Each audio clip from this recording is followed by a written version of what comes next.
안녕하세요. 행동주의 이론. 이거 시험에 진짜 자주 나오는데 막상 풀려고 하면 좀 헷갈리죠?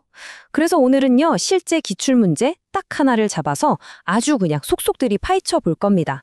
이걸 다 듣고 나시면 다시는 이 문제 틀릴 일 없을 거예요. 그럼 바로 한번 시작해 볼까요? 자, 오늘 우리가 이 문제를 어떻게 종복할 건지 순서를 한번 볼게요. 먼저 어떤 문제인지 딱 보고 그 다음에 선택지 하나하나를 꼼꼼하게 뜯어볼 겁니다. 그리고 정답을 찾은 다음에는 다른 사람들은 왜 틀렸을까? 이 오답함 정도 한번 분석해 보고요. 마지막으로 핵심 개념을 머릿속에 딱 정리하고 끝낼 겁니다. 자, 준비되셨죠? 좋아요. 그럼 바로 첫 번째 단계로 넘어가서 오늘 우리가 풀어볼 문제가 뭔지 바로 확인해 보죠. 네, 바로 이 문제입니다. 행동주의 이론에 관한 설명으로 옳은 것을 모두 고른 것은? 하고 묻고 있네요. 그러니까 행동주의의 핵심을 정확히 아느냐, 바로 그걸 물어보는 거죠. 여기서 잠깐 멈추고 나라면 몇 번을 골랐을까? 한번 생각해 보시는 것도 아주 좋은 방법이에요. 자, 그럼 이제부터 저랑 같이 정답을 찾아 떠나봅시다. 자, 이제부터가 진짜 시작입니다. 우리가 마치 탐정처럼 이 선택지들을 하나하나 증거로 삼아서 꼼꼼하게 살펴볼 거예요. 과연 이 중에 어떤 설명이 진짜 행동주의 이론에 딱 들어맞는 설명일까요? 자, 첫 번째 단서, 선택지 기억입니다. 인간을 주관적인 존재로 규정하였다. 과연 행동주의 이론이 인간을 주관적인 존재라고 볼까요? 어떻게 생각하세요? 행동주의는요, 일단 인간의 머릿속, 그 복잡한 마음 같은 건 블랙박스라고 생각하고 일단 열어보지 않아요. 그 너무 복잡하니까요. 대신에 아주 간단한 공식에 집중합니다. 바로 어떤 자극을 주면 어떤 반응이 나온다, 이거죠. 그러니까 인간을 잘 만들어진 기계처럼 보는 거예요. 외부에서 보상이나 첨을 같은 걸 딱 주면 그에 따라서 행동이 결정된다, 이렇게 보는 거죠. 그러니까 인간은 주관적이다 라는 이 설명은 기계적이라고 보는 행동주의랑은 완전히 반대 이야기죠. 그래서 선택지 기억은 명백히 틀렸습니다. 땡! 자, 그럼 두 번째 단서로 넘어가 볼까요? 선택지 니은입니다. 인간 행동은 인간이 지닌 자유의지의 결과이다. 아하, 이번 키워드는 자유의지네요. 이것도 행동주의 입장에선 좀 받아들이기 어려운 말이에요. 행동주의는 자유의지라는 것 자체를 별로 인정하지 않거든요. 예를 들어서 내가 지금 목마르니까 물 마셔야지 하고 생각해서 물을 마시는 것 같잖아요. 행동주의는 아니라고 봐요. 그게 아니라 목이 마르다는 외부 환경, 그러니까 자극 때문에 물을 마시는 행동이 학습된 결과로 나타난 거라고 보는 거죠. 모든 행동의 원인을 내 안의 의지가 아니라 외부 환경에서 찾는 거예요. 이걸 결정론이라고도 하죠. 그러니까 자유의 의지의 결과다라고 말하는 선택지 미은도 행동주의랑은 완전히 방향이 다르죠? 그래서 이것도 틀린 설명입니다. 땡! 자, 이제 세 번째 선택지 디귿을 볼까요? 선행 조건과 결과에 따라 행동이 형성된다는 입장을 가지고 있다. 선행 조건, 결과. 이거 뭔가 우리가 아는 행동주의 얘기랑 되게 비슷한데요? 네, 바로 이거죠. 이거야말로 행동주의의 핵심을 정확하게 꿰뚫는 설명입니다. 어떤 행동을 하기 전에 조건, 즉 선행 조건이 있고 그 행동을 한 다음에 따라오는 결과가 있잖아요. 이 결과가 좋으면 그 행동을 더 많이 하게 되고 결과가 나쁘면 덜 하게 된다는 거. 이게 바로 스키너가 말한 조작적 조건 형성의 기본 원리거든요. 그러니까 디귿은 정확하게 맞는 설명입니다. 정답 후보네요. 자, 이제 마지막 선택지, 리을입니다. 경험주의의 근간을 두고 구체적으로 관찰할 수 있는 행동에 초점을 둔다. 경험주의, 관찰 가능한 행동. 어떠세요? 이건 맞는 것 같나요? 틀린 것 같나요? 네, 맞습니다. 이것도 완벽하게 맞는 말이에요. 아까 제가 행동주의는 머릿속 블랙박스는 안 본다고 했잖아요? 바로 그겁니다. 눈에 보이지 않는 마음, 생각, 감정 이런 거 말고 우리가 직접 눈으로 보고 셀 수 있는, 즉 관찰 가능한 행동만 연구 대상으로 삼자. 이게 행동주의의 기본 정신이거든요. 경험주의에 딱 바탕을 두고 있는 거죠. 그러니까 리을도 맞는 설명입니다. 자, 이제 모든 선택지 분석이 끝났습니다. 그럼 우리가 찾은 단서들을 싹 모아서 진짜 정답이 뭔지 한번 확정해 볼까요? 다시 한번 정리해 볼게요. 기억, 주관적 존재다? 아니었죠. 니은, 자유의지다? 이것도 아니었고요. 디귿, 선행 조건과 결과에 따라 행동이 형성된다? 맞았죠. 리을, 관찰 가능한 행동에 초점을 둔다? 이것도 맞았습니다. 그러니까 옳은 걸 모두 고르면 바로 디귿과 리을. 정답은 네, 4번이네요. 네, 정답은 바로 4번, 디귿과 리을이었습니다. 자, 이렇게 정답을 맞히는 것도 물론 중요한데요. 진짜 고수가 되려면 내가 왜 틀렸는지 또는 다른 사람들은 왜 틀렸는지를 아는 게 훨씬 더 중요합니다. 지금부터는 아주 흥미로운 오답 분석 시간입니다. 이 통계를 한번 보세요. 정말 재밌습니다. 정답인 4번을 고른 사람이 54%, 그러니까 절반 조금 넘죠? 그런데 가장 많이 틀린 오답이 뭐였냐면 바로 5번이었어요. 무려 23%나 이 5번을 골랐습니다. 시험 본 사람 4명 중에 1명은 5번을 골랐다는 건데 이게 뭘 의미할까요? 도대체 왜 그랬을까요? 왜 이렇게 많은 분들이 우리가 방금 틀렸다고 확인한 기억과 니은이 들어있는 5번을 정답이라고 생각했을까요? 아마 이런 심리였을 거예요. 많은 분들이 리을, 관찰 가능한 행동에 초점을 둔다는 건 정확하게 알고 있었던 거죠. 아, 이건 확실히 행동주의 맞아, 이렇게요. 그런데 기억의 주관적이라는 말이나 니은의 자유의지라는 말이 행동주의랑은 완전히 180도 다른 얘기라는 걸 깜빡한 겁니다. 그러니까 확실하게 아는 거 하나에 헷갈리는 거 2개를 그냥 묶어서 선택해버린 거죠. 자, 그럼 이제 마지막으로 오늘 우리가 이 문제를 풀면서 배운 행동주의의 핵심을 딱 한 문장으로 정리하고 마무리하겠습니다. 결국 행동주의 이론은 우리가 정답으로 골랐던 디귿과 리을을 합치면 그 정의가 완성됩니다. 즉, 경험주의의 바탕을 두고 관찰 가능한 행동에 초점을 맞추고요. 그 행동은 자유의지 같은 내적인 게 아니라 외부 환경의 선행 조건과 그 결과에 따라 학습되고 형성된다고 보는 이론인 거죠. 이 한 문장만 기억하시면 행동주의의 뼈대는 절대 흔들리지 않을 겁니다. 나중에 복습하실 때는요. 기출회독 키워드 009번 스키너의 행동주의 이론 이걸 꼭 찾아보세요. 오늘 저랑 같이 공부한 내용이 머릿속에서 더 확실하게 정리될 거예요. 네, 오늘 정말 수고 많으셨습니다. 안녕하세요. 심리학 시험하면 꼭 나오는 이름이죠. BF 스키너. 근데 이게 참 많이들 헷갈려 하세요. 그래서 오늘은요. 인간 행동과 사회환경 기출문제 딱 하나를 가지고 이 스키너 이론의 핵심만 쏙쏙 아주 쉽고 확실하게 파헤쳐 볼 겁니다. 자, 준비되셨죠? 바로 시작할게요. 자, 문제가 나왔습니다. 여기 5개의 설명이 있는데 이 중에 딱 하나, 스키너의 이론이랑 다른, 말하자면 가짜가 숨어 있어요. 우리가 진짜 탐정이 된 것처럼 저랑 같이 단서를 하나하나 찾아보는 거예요. 과연 어떤 문장이 우리를 속이려고 파놓은 함정일까요? 이 복잡해 보이는 퍼즐을 푸는 열쇠요. 그건 바로 스키너 이론의 심장이라고 할 수 있는 강화라는 개념에 있습니다. 네, 이 열쇠만 딱 손에 넣으면 저절로 문이 수르륵 열릴 거예요. 강화, 말이 좀 어렵나요? 전혀요. 그냥 어떤 행동을 더 자주 하게 만드는 모든 것이라고 생각하시면 돼요. 여기서 진짜 중요한 포인트, 별표 5개짜리입니다. 강화의 목표는 언제나 행동을 늘리는 거예요. 증가시키는 겁니다. 절대 감소가 아니라는 거 이거 꼭 기억하세요. 자, 바로 여기서 다들 헷갈려 하는 부분이 나옵니다. 바로 부적 강화라는 녀석인데요. 이 부적이라는 단어 때문에 이걸 자꾸 벌 주는 거랑 똑같다고 생각하기가 너무 쉬워요. 근데 절대 아닙니다. 여기서 부는 나쁘다, 배드는 뜻이 아니고요. 무언가를 빼준다, 즉 제거한다는 뜻이에요. 어쨌든 둘 다 목표는 뭐다?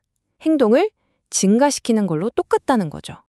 자, 이제 우리 강화라는 아주 강력한 무기를 장착했죠. 그럼 선택지들을 하나씩 격파해 볼 시간입니다. 어떤 게 진짜고 어떤 게 가짜인지 지금부터 바로 확인 들어가겠습니다. 자, 3번부터 한번 보죠. 인간 행동은 내적 충동보다는 외적 자극에 반응해서 나타난다. 이건 스키너 이론의 거의 출발점이라고 할 수 있죠. 스키너는 눈에 보이지 않는 무슨 생각이나 감정 이런 것보다는 우리가 직접 보고 관찰할 수 있는 환경, 즉 외적 자극이 행동을 만든다고 봤거든요. 그러니까 이건 맞는 말이네요. 오케이, 통과. 그럼 5번은요. 인간 행동은 예측 가능하고 통제할 수 있다. 어때요? 이건 방금 본 3번이랑 완전 짝꿍이죠? 행동이 외부 자극 때문에 생기는 거라면 당연히 그 자극을 우리가 조절하면 행동도 예측하고 통제할 수 있게 되는 거잖아요. 이것도 스키너의 아주 중요한 핵심 주장입니다. 맞네요. 다음 4번 볼게요. 고정간격 계획은 정해진 시간 간격이 지난 다음에 강화를 준다. 네, 이것도 정확한 설명이죠. 제일 쉬운 예가 바로 우리 월급. 매달 25일 딱 정해진 날에 들어오잖아요. 이게 바로 대표적인 고정간격 강화입니다. 이것도 맞는 말이고요. 자, 이제 2번입니다. 가변 비율 계획이 강화 계획 중에서 반응률이 가장 높다. 이것도 맞는 말일까요? 네, 맞습니다. 슬롯머신 생각해보세요. 언제 잭팟이 터질지 아무도 모르니까 사람들이 계속해서 레버를 당기잖아요. 바로 그거예요. 이렇게 언제 보상이 나올지 예측할 수 없을 때 행동이 가장 강력하게 그리고 가장 많이 나타납니다. 이것도 사실이네요. 잠깐만요. 지금 보니까 2번, 3번, 4번, 5번이 전부 다 맞는 말이네요. 그렇다면 범인은 이제 딱 하나 남았죠. 처음부터 우리를 기다리고 있던 바로 그 녀석 1번이겠군요. 드디어 오늘의 주인공 1번 보기입니다. 부적 강화는 바람직한 행동의 빈도를 감소시킨다. 자, 잠깐. 우리가 맨 처음에 외쳤던 거 기억나세요? 강화의 목표는 언제나 뭐라고요? 그렇죠. 증가라고 했죠. 그럼 이 문장은? 맞습니다. 바로 이 문장이 틀린 설명이었던 겁니다. 왜 틀렸는지 다시 한번 아주 명확하게 정리해 드릴게요. 첫째, 모든 강화의 목표는 무조건 행동을 증가시키는 겁니다. 둘째, 부적 강화는 싫어하는 걸 없애줌으로써 행동을 증가시키는 방법이고요. 그럼 행동의 빈도를 감소시키는 건 뭐냐? 그건 강화가 아니라 처벌이라는 완전히 다른 개념인 거죠. 이제 확실히 아시겠죠? 자, 그럼 궁금하잖아요. 실제 시험에서 다른 수험생들은 이 문제를 어떻게 풀었을까요? 데이터를 보면요, 꽤 많은 분들이 정답을 맞추셨는데 또 의외로 헷갈려 하신 분들도 꽤 있었어요. 그 이유가 뭔지 데이터를 보면서 한번 파헤쳐 보겠습니다. 와, 데이터를 보니까 무려 84%의 수험생이 정답인 1번을 정확하게 골라냈어요. 정답률이 굉장히 높죠? 자, 그런데 그럼 나머지 16%는 왜 다른 답을 골랐을까요? 그분들은 대체 어떤 함정에 빠졌던 걸까요? 네, 바로 이겁니다. 오답을 고른 16%의 분들은 아마도 부적이라는 이 단어의 함정에 빠지신 거예요. 부적 강화를 벌 주는 걸로 착각하신 거죠. 오늘 내용의 가장 중요한 핵심, 제가 다시 한 번만 강조할게요. 앞으로 문제에서 강화라는 단어가 보이면 그냥 반사적으로 이건 행동을 늘리는 거, 이렇게 증가를 떠올리세요. 이것만 기억하시면 절대 안 틀립니다. 자, 그럼 오늘 배운 내용을 이제 완전히 내 걸로 만들어야겠죠? 여러분의 복습을 도와줄 아주 중요한 키워드를 공개하겠습니다. 바로 이겁니다. 기출회독 키워드 009 스키너의 행동주의론. 오늘 공부한 내용을 진짜 내 것으로 만들고 싶으시면 이 키워드를 꼭 기억해 두세요. 그리고 이걸로 검색해서 관련 문제 딱 몇 개만 더 풀어보시면 이제 스키너는 완벽하게 여러분의 것이 될 겁니다. 자, 이제 진짜 마지막으로 여러분께 질문 하나 던지면서 마무리할게요. 오늘 배운 부적 강화, 이걸 여러분의 공부 습관을 늘리는데 어떻게 써먹어 볼 수 있을까요? 예를 들면 공부를 시작하면 시끄러운 음악을 끈다라던가 아니면 숙제를 다 끝내면 엄마의 잔소리를 듣지 않아도 된다 같은 거요. 여러분만의 기발한 방법을 한번 생각해 보세요. 삶에 적용해 보는 순간 이 지식은 진짜 여러분의 것이 되니까요. 오늘 내용은 여기까지입니다. 안녕하세요. 피아제 이론. 이거 공부하다 보면 정말 헷갈리는 지점이 한두 개가 아니죠. 괜찮습니다. 오늘은 시험에 나왔던 핵심 문제 딱 하나를 같이 풀어보면서 이 복잡한 개념들 아주 확실하게 머릿속에 정리해 드릴게요. 혹시 처음 공부하시는 분이라도 걱정 마세요. 끝까지 따라오시면 완벽하게 이해하실 수 있을 겁니다. 자, 우리는 오늘 이 순서대로 함께 가볼 거예요. 먼저 어떤 문제가 나왔는지 딱 보고 그 문제의 핵심 이론을 제대로 펼쳐볼 겁니다. 그런 다음엔 선택지를 하나하나 뜯어보면서 정답을 찾아낼 거고요.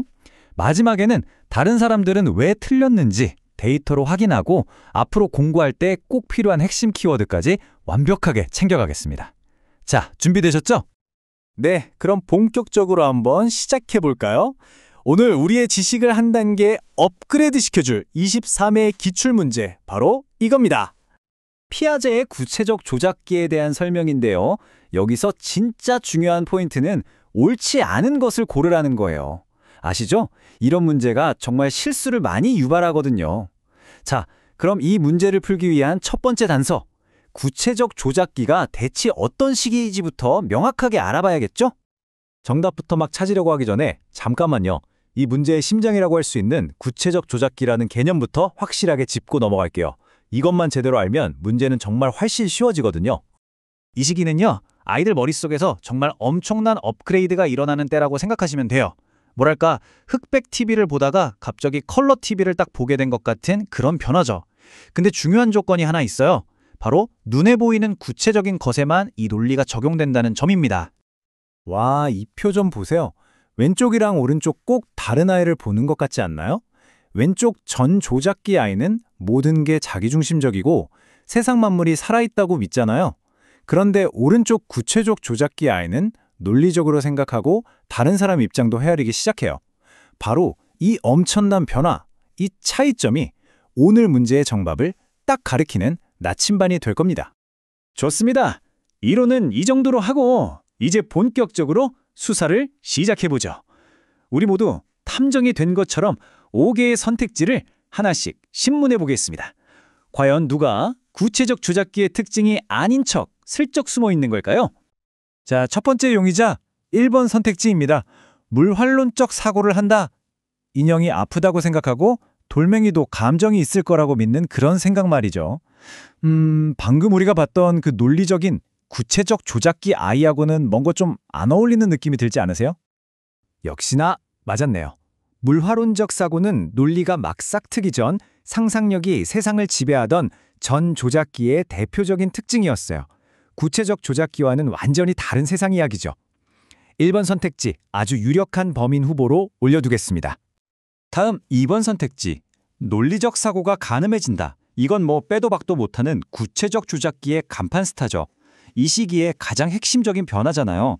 이건 확실히 옳은 설명이 맞습니다. 세 번째, 보존 개념을 획득한다. 이건 아이들이 이 시기에 얻게 되는 일종의 초능력 같은 거예요. 컵 모양이 달라도 그 안에 담긴 물의 양은 같다는 걸 꿰뚫어 보는 능력. 이 보존 개념 역시 구체적 조작기의 대표적인 능력입니다. 네 번째입니다. 순서대로 나열하는 것이 가능해진다. 이걸 좀 더 전문적인 용어로 서열화라고도 하는데요. 막대기를 짧은 것부터 긴 순서대로 쭉 늘어놓을 수 있게 되는 거죠. 이것도 머릿속에서 논리적인 비교가 가능해야만 할 수 있는 일이에요. 이것도 통과. 자, 마지막 5번째. 자기중심성에서 벗어나 타인의 입장을 고려할 수 있게 된다. 드디어 나만의 세상에서 벗어나서 친구의 마음을 헤아릴 수 있게 되는 정말 엄청난 발전의 순간입니다.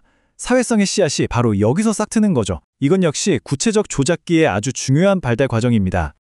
자, 이렇게 모든 선택지에 대한 신문이 끝났습니다. 지금까지의 분석을 바탕으로 과연 진짜 범인이 누구인지 최종 판결을 내려보도록 하겠습니다. 기억하시죠? 이 문제는 옳은 것을 찾는 게 아니라 옳지 않은 것을 찾는 게 핵심이었어요. 2번, 3번, 4번, 5번은 전부 구체적 조작기의 특징이 맞았잖아요. 그러니까 이 그룹에 속하지 않는 그 이전 단계인 전조작기의 특징, 바로 물환론적 사고가 정답이 되는 겁니다. 이 슬라이드가 모든 걸 아주 깔끔하게 정리해주네요. 정말 명확하죠? 2번부터 5번까지는 아이가 성장하면서 새롭게 얻게 되는 능력들이고요. 1번은 반대로 그 시기를 졸업하면서 벗어나는 과거의 특징인 겁니다. 완벽한 오답이죠? 그럼 여기서 아주 흥미로운 데이터를 하나 볼까요? 과연 다른 수험생들은 이 문제를 어떻게 풀었을까요? 이 데이터를 보면 사람들이 어떤 함정에 가장 많이 빠졌는지 한눈에 알 수 있습니다. 정답률이 68%. 생각보다 그렇게 높지는 않네요. 3명 중 1명은 틀렸다는 건데요. 특히 2번 논리적 사고랑 5번 탈자기 중심성을 고른 분들이 꽤 많았어요. 아마도 구체적 조작기의 너무나도 대표적인 특징이니까 이걸 옳은 것으로 착각하고 고르지 않으셨을까 싶어요. 문제에서 옳지 않은 이라는 단어를 순간 놓친 거죠. 자, 오늘 배운 내용 앞으로 절대 잊어버리지 않게 해줄 마지막 비법, 최종 핵심 키워드를 알려드리겠습니다. 이것 하나만 딱 기억해 두시면 됩니다. 네, 바로 피아제의 인지발달 이론 그 자체입니다. 오늘 우리가 푼 문제는 사실 빙산의 일각에 불과하거든요. 각 단계가 어떻게 연결되고 어떤 순서로 발전하는지 그 전체적인 흐름을 이해해야만 어떤 응용 문제가 나와도 절대 흔들리지 않을 수 있습니다. 오늘 피아제 이론을 저와 함께 탈탈 털어봤는데 어떠셨나요? 다음에는 또 어떤 복잡한 이론에 굳게 닫힌 문을 함께 열어볼까요? 댓글로 알려주세요. 여러분의 지적인 호기심이 저를 움직이게 하는 가장 큰 힘입니다. 감사합니다. 안녕하세요. 오늘은 콜버그의 도덕성 발달 이론, 이거 하나는 확실하게 끝내보겠습니다. 발달 심리학에서 정말 중요하게 다루는 개념인데요. 실제 기출문제를 가지고 한번 제대로 파헤쳐보죠. 자, 바로 이 문제입니다. 23회 기출문제인데요. 이 문제 안에 콜버그 이론의 핵심이 다 녹아 있어요. 지금부터 각 선택지가 왜 맞고 틀리는지 하나하나 뜯어볼 텐데요. 이게 다 끝날 때쯤이면 여러분은 정답만 아는 게 아니라 다른 사람에게 왜 이게 답인지 설명까지 할 수 있게 될 겁니다. 그럼 시작해볼까요? 자, 본격적으로 선택지를 보기 전에 우리한테 강력한 무기가 하나 필요하겠죠? 바로 콜버그 이론의 가장 기본 뼈대인 3가지 도덕성 수준입니다. 이것만 머릿속에 딱 넣어두면 문제가 정말 쉬워져요. 이 표가 핵심입니다. 보세요. 처음에는 벌 받기 싫고 상 받고 싶어서, 즉 나의 이익을 중심으로 생각하는 게 전인습적 수준. 그 다음엔 사회의 규칙이나 법을 따르는 게 중요해지는 인습적 수준. 그리고 마지막에는 그 규칙을 넘어서서 보편적인 원리나 양심을 생각하는 후인습적 수준으로 발전하는 거죠. 이 흐름을 기억하세요. 좋습니다. 이제 기본 틀을 갖췄으니까 마치 탐정처럼 각 선택지를 하나씩 꼼꼼하게 뜯어보면서 진실을 찾아보겠습니다. 자, 첫 번째 선택지 1번입니다. 전인습적 수준에서는 다른 사람한테 인정받으려고 착한 아이가 되려고 한다 라고 써있네요. 과연 그럴까요? 근데 여기서 바로 뭔가 이상한 점이 보이죠? 우리가 방금 본 표를 생각해 보세요. 다른 사람한테 잘 보이고 착한 아이 소리 듣고 싶어 하는 건 사회적인 관계를 생각하기 시작하는 인습적 수준의 특징이었잖아요. 그러니까 이건 수준과 설명이 서로 맞지가 않는 거죠. 다음 2번 선택지입니다. 이번에는 인습적 수준이랑 개인의 양심을 연결했네요. 사회 규칙을 따르는 단계에서 양심에 따라 판단한다라. 한번 보시죠. 이것도 마찬가지로 수준과 설명이 서로 짝이 안 맞네요. 개인의 양심은 사회가 정한 규칙보다 더 높은 차원의 기준이잖아요. 이건 가장 높은 단계, 즉 후인습적 수준의 가장 핵심적인 특징이라고 할 수 있습니다. 이제 3번 선택지를 보겠습니다. 인습적 수준은 보상이나 처벌 때문에 행동을 결정한다라고 주장하고 있네요. 이건 오히려 가장 낮은 단계인 전인습적 수준을 설명하는 문장이죠. 아주 어린아이들을 생각해보면 쉽습니다. 혼날까봐 혹은 칭찬받으려고 행동하는 거요. 그러니까 이것도 당연히 오답입니다. 자, 이제 4번 선택지입니다. 후인습적 수준은 법은 지켜야 하지만 바꿀 수도 있다고 생각한다. 오, 이건 좀 더 깊이 있는 생각 같은데요? 네, 바로 이겁니다. 이게 정답이에요. 법을 그냥 무조건 따르는 게 아니라 우리 사회가 더 좋아지기 위해 다 같이 만든 약속이라고 이해하는 거죠. 그리고 만약 그 약속이 잘못됐다면 바꿀 수도 있다고 생각하는 것. 이게 바로 후인습적 단계의 사고를 정말 정확하게 설명한 문장입니다. 답은 찾았지만 끝까지 봐야죠. 마지막 5번 선택지, 이거 정말 중요합니다. 왜냐하면 가장 많은 분들이 헷갈려하는 함정이 바로 여기에 있거든요. 후인습적 수준이 규칙을 잘 지키고 사회 질서를 유지하는 거라고 설명하고 있네요. 이거 진짜 별표 쳐야 돼요. 정말 많은 수험생들이 여기서 실수를 합니다. 법을 지키고 사회 질서를 유지하는 것 자체를 중요하게 여기는 건 인습적 수준의 특징이에요. 후인습적 수준은 그 법이 과연 옳은지, 정의로운지까지 고민하는 단계이기 때문에 이 설명은 틀린 겁니다. 좋습니다. 모든 선택지 조사가 끝났습니다. 이제 최종 판결을 내리고 왜 그렇게 많은 사람들이 5번 같은 오답에 끌렸는지 그 이유를 한번 분석해 보겠습니다. 지금까지 살펴본 것처럼 도덕적 사고방식과 그 수준을 제대로 연결한 건 4번밖에 없었죠. 자, 이 그래프를 한번 보세요. 이게 정말 재미있습니다. 정답인 4번을 맞힌 분들이 43%인데 가장 많이 틀린 오답이 뭐였을까요? 네, 바로 5번입니다. 무려 17%나 5번을 선택했어요. 도대체 왜 그랬을까요? 그 이유는 딱 하나입니다. 법과 질서를 유지하는 것과 사회적 약속이라는 개념을 헷갈렸기 때문이에요. 단순히 법이니까 지켜야지라고 생각하는 것과 이 법이 과연 모두에게 이론가라고 질문하는 것은 완전히 다른 차원의 생각이거든요. 바로 이 지점이 인습적 수준과 후인습적 수준을 가르는 결정적인 차이점인 겁니다.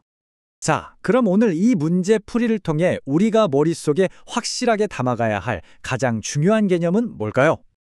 여러분이 꼭 기억해야 할 오늘의 핵심 키워드, 바로 기출에도 키워드 011번, 콜버그의 도덕성 발달 이론입니다. 쉽게 말해 우리가 어떤 행동이 옳고 그르다고 판단할 때 그 이유가 어떻게 점점 더 성숙해지는지를 3단계로 아주 명쾌하게 설명해주는 이론인 거죠. 마지막으로 질문 하나 던지면서 마무리할게요. 이제 여러분은 콜버그 이론이라는 세상을 보는 새로운 안경을 갖게 되셨습니다. 주변 사람들의 말이나 행동을 보면서 아, 저건 전인습적 수준의 생각이구나, 혹은 저 사람은 후인습적 수준에서 고민하고 있네 하고 한번 생각해보는 건 어떨까요? 오늘 내용이 여러분의 공부에 큰 도움이 되었기를 바랍니다. 감사합니다.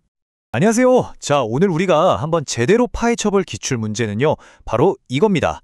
주요 인간 발달 이론들을 여러분이 얼마나 정확하게 꿰고 있는지 저랑 같이 확인하면서 풀어보는 시간을 갖겠습니다. 자, 그럼 본격적으로 시작해볼까요? 이건 22회 시험에 나왔던 문제인데요. 문제를 한번 보시죠. 인간 발달 이론이 사회복지 실천에 미친 영향으로 옳지 않은 것, 그러니까 딱 하나 틀린 걸 골라내는 문제입니다. 자, 근데 정답을 바로 찾기보다는요, 우리 맞는 보기부터 하나씩 짚어보면서 개념을 확실하게 다지고 가는 게 좋겠죠? 뭐가 옳은 설명인지부터 차근차근 검토해보겠습니다. 자, 먼저 선택지 2번, 칼 융에 대한 이야기부터 볼게요. 중년기 이후의 발달을 이해하는 데 도움을 줬다. 융 하면 딱 떠오르는 키워드인데 과연 이게 맞는 설명일까요? 그렇죠. 바로 이겁니다. 융은 개성화라는 개념을 강조했잖아요. 그러니까 진정한 나를 찾아가는 과정 말이죠. 특히 인생의 전환점을 맞는 중년기에 이 개념이 정말 중요하거든요. 사회복지 실천에서도 당연히 큰 도움이 되고요. 그러니까 2번은 맞는 말입니다. 자, 유형은 클리어 됐고요. 그럼 다음 선택지 3번 에릭슨으로 넘어가 볼까요? 에릭슨 이론이 생애 주기별 개입의 기반을 제공했다. 이건 어떨까요? 여러분, 에릭슨 하면 딱 떠오르는 게 바로 생애 주기잖아요. 유아기부터 노년기까지 총 8단계로 나눠서 각 단계별 과제를 제시했죠. 이게 사회복지 실천 현장에서 클라이언트가 인생의 어느 지점에 있는지 알려주는 아주 중요한 지도 같은 역할을 하거든요. 그러니까 3번도 당연히 맞는 설명입니다. 자, 그럼 4번. 와, 이분은 정말 빼놓을 수 없죠. 바로 프로이트입니다. 프로이트 이론이 인간 행동의 무의식을 분석하는 데 기반이 되었다. 이건 뭐 거의 상식 수준의 이야기 아닐까요? 맞습니다. 프로이트가 우리에게 던져준 가장 큰 화두가 바로 무의식이었잖아요. 덕분에 우리가 행동의 이면, 그 깊은 곳을 들여다볼 수 있게 된 거죠. 4번, 이것도 무조건 맞는 얘기입니다. 자, 이제 맞는 설명들 중에 마지막 주자네요. 5번, 매슬로우입니다. 매슬로우 이론이 인간의 욕구를 파악하는 근거를 마련했다. 이건 어떨까요? 매슬로우 하면 뭐니 해도 욕구 5단계, 즉 욕구 위계 이론이죠. 이게 왜 중요하냐면 사람들의 동기를 이해하는 가장 기본적인 틀을 제공해주기 때문이에요. 사회복지사가 꼭 알아야 할 기본 중의 기본. 그래서 5번도 맞는 설명입니다. 자, 보세요. 우리 지금 2, 3, 4, 5번이 전부 다 맞는 설명이라는 걸 확인했죠? 그럼 정답은? 네, 자동으로 1번이 됩니다. 그럼 대체 1번이 왜 틀렸는지 그 결정적인 이유를 지금부터 파헤쳐 보겠습니다. 바로 이 문장입니다. 선택지 1번. 스키너 이론이 행동의 결정 요인으로 인지나 정서의 중요성을 이해하게 했다. 뭔가 좀 이상하지 않나요? 스키너랑 인지, 정서라. 좀 어색한 조합 같은데요? 자, 여기를 한번 보세요. 이게 핵심입니다. 스키너의 행동주의는요, 눈에 보이지 않는 인지나 정서 같은 내적인 거에 관심이 없어요. 오로지 외부 환경, 즉 보상이나 처벌 같은 외적인 요인이 어떻게 행동을 만드느냐, 여기에만 집중하거든요. 근데 선택지는 정반대 얘기를 하고 있죠? 그러니까 이건 완벽하게 틀린 설명인 겁니다. 네, 그래서 정답은 1번이 확실합니다. 자, 그런데 여기서 궁금한 게 생기죠. 과연 다른 수험생들은 이 문제를 어떻게 생각했을까요? 데이터를 한번 같이 보시죠. 와, 이 차트 좀 보세요. 무려 72%의 수험생들이 정답인 1번을 정확하게 골라냈습니다. 이 말은 뭐냐? 이 스키너 이론의 핵심을 아느냐 모르느냐가 합격을 가를 수도 있는 아주 중요한 포인트라는 거죠. 자, 그럼 오늘 이 문제 하나를 통해서 우리가 뭘 확실히 챙겨가야 할까요? 마지막으로 핵심만 딱 정리해 드릴게요. 여러분의 복습 노트를 위해서요. 자, 다시 한번 정리해 볼게요. 융은 중년기, 에릭슨은 생애주기, 프로이트는 무의식, 매슬로우는 욕구, 그리고 가장 중요한 스키너. 스키너는 내적인 인지가 아니라 오로지 외부 환경이 행동을 만든다. 이 차이점 절대 잊으시면 안 됩니다. 그래서 오늘의 기출에도 키워드는 바로 009번 스키너의 행동주의 이론입니다. 이 내용을 확실하게 머릿속에 넣어두세요. 왜냐하면 이 단순해 보이는 차이점을 이해하는 것이 단순히 시험 문제를 맞히는 걸 넘어서 실제 현장에서 사람을 이해하는 데 얼마나 중요한 열쇠가 될 수 있을까요? 이 질문을 여러분께 던지면서 오늘 마무리하겠습니다. 자, 여러분, 시험에 BF 스키너 이론 나오면 좀 헷갈리시죠? 오늘은요, 실제 기출문제 딱 하나를 가지고 스키너 이론의 핵심을 아주 그냥 제대로 파헤쳐 볼 거예요. 이 문제 하나만 이해하시면 스키너는 완전 정복입니다. 바로 이 문제입니다. 제22회 기출문제인데요. 스키너의 이론에 관한 설명으로 옳지 않은 것은 우리가 찾아야 했던 뭐다? 네, 바로 옳지 않은 설명 딱 하나입니다. 같이 한번 시작해 볼까요? 정답부터 바로 찾지 말고요. 우리 선택지 하나하나가 도대체 왜 맞고 또 왜 틀리는지를 한번 따져보자고요. 이렇게 해야 단순 암기가 아니라 스키너 이론의 큰 그림이 머릿속에 딱 잡히거든요. 자, 첫 번째 선택지입니다. 1번. 강화 계획 중 반응률이 가장 높은 것은 가변 비율 계획이다. 이거 맞는 말일까요? 네, 이거 완전 맞는 말이죠. 딱 떠오르는 게 바로 슬롯머신이에요. 언제 잭팟이 터질지 모르니까 사람들이 계속 레버를 땡기잖아요. 바로 이겁니다. 이렇게 예측할 수 없게 보상을 주는 게 행동을 가장 강력하게 만든다는 거. 이게 스키너 이론의 아주 중요한 핵심 중 하나예요. 두 번째, 2번입니다. 정적 강화물의 예시로 음식, 돈, 칭찬 등이 있다. 이것도 당연히 맞는 설명이죠. 여기서 정적이라는 말이 뭐냐면 뭔가를 더해준다, 플러스 해준다는 뜻이에요.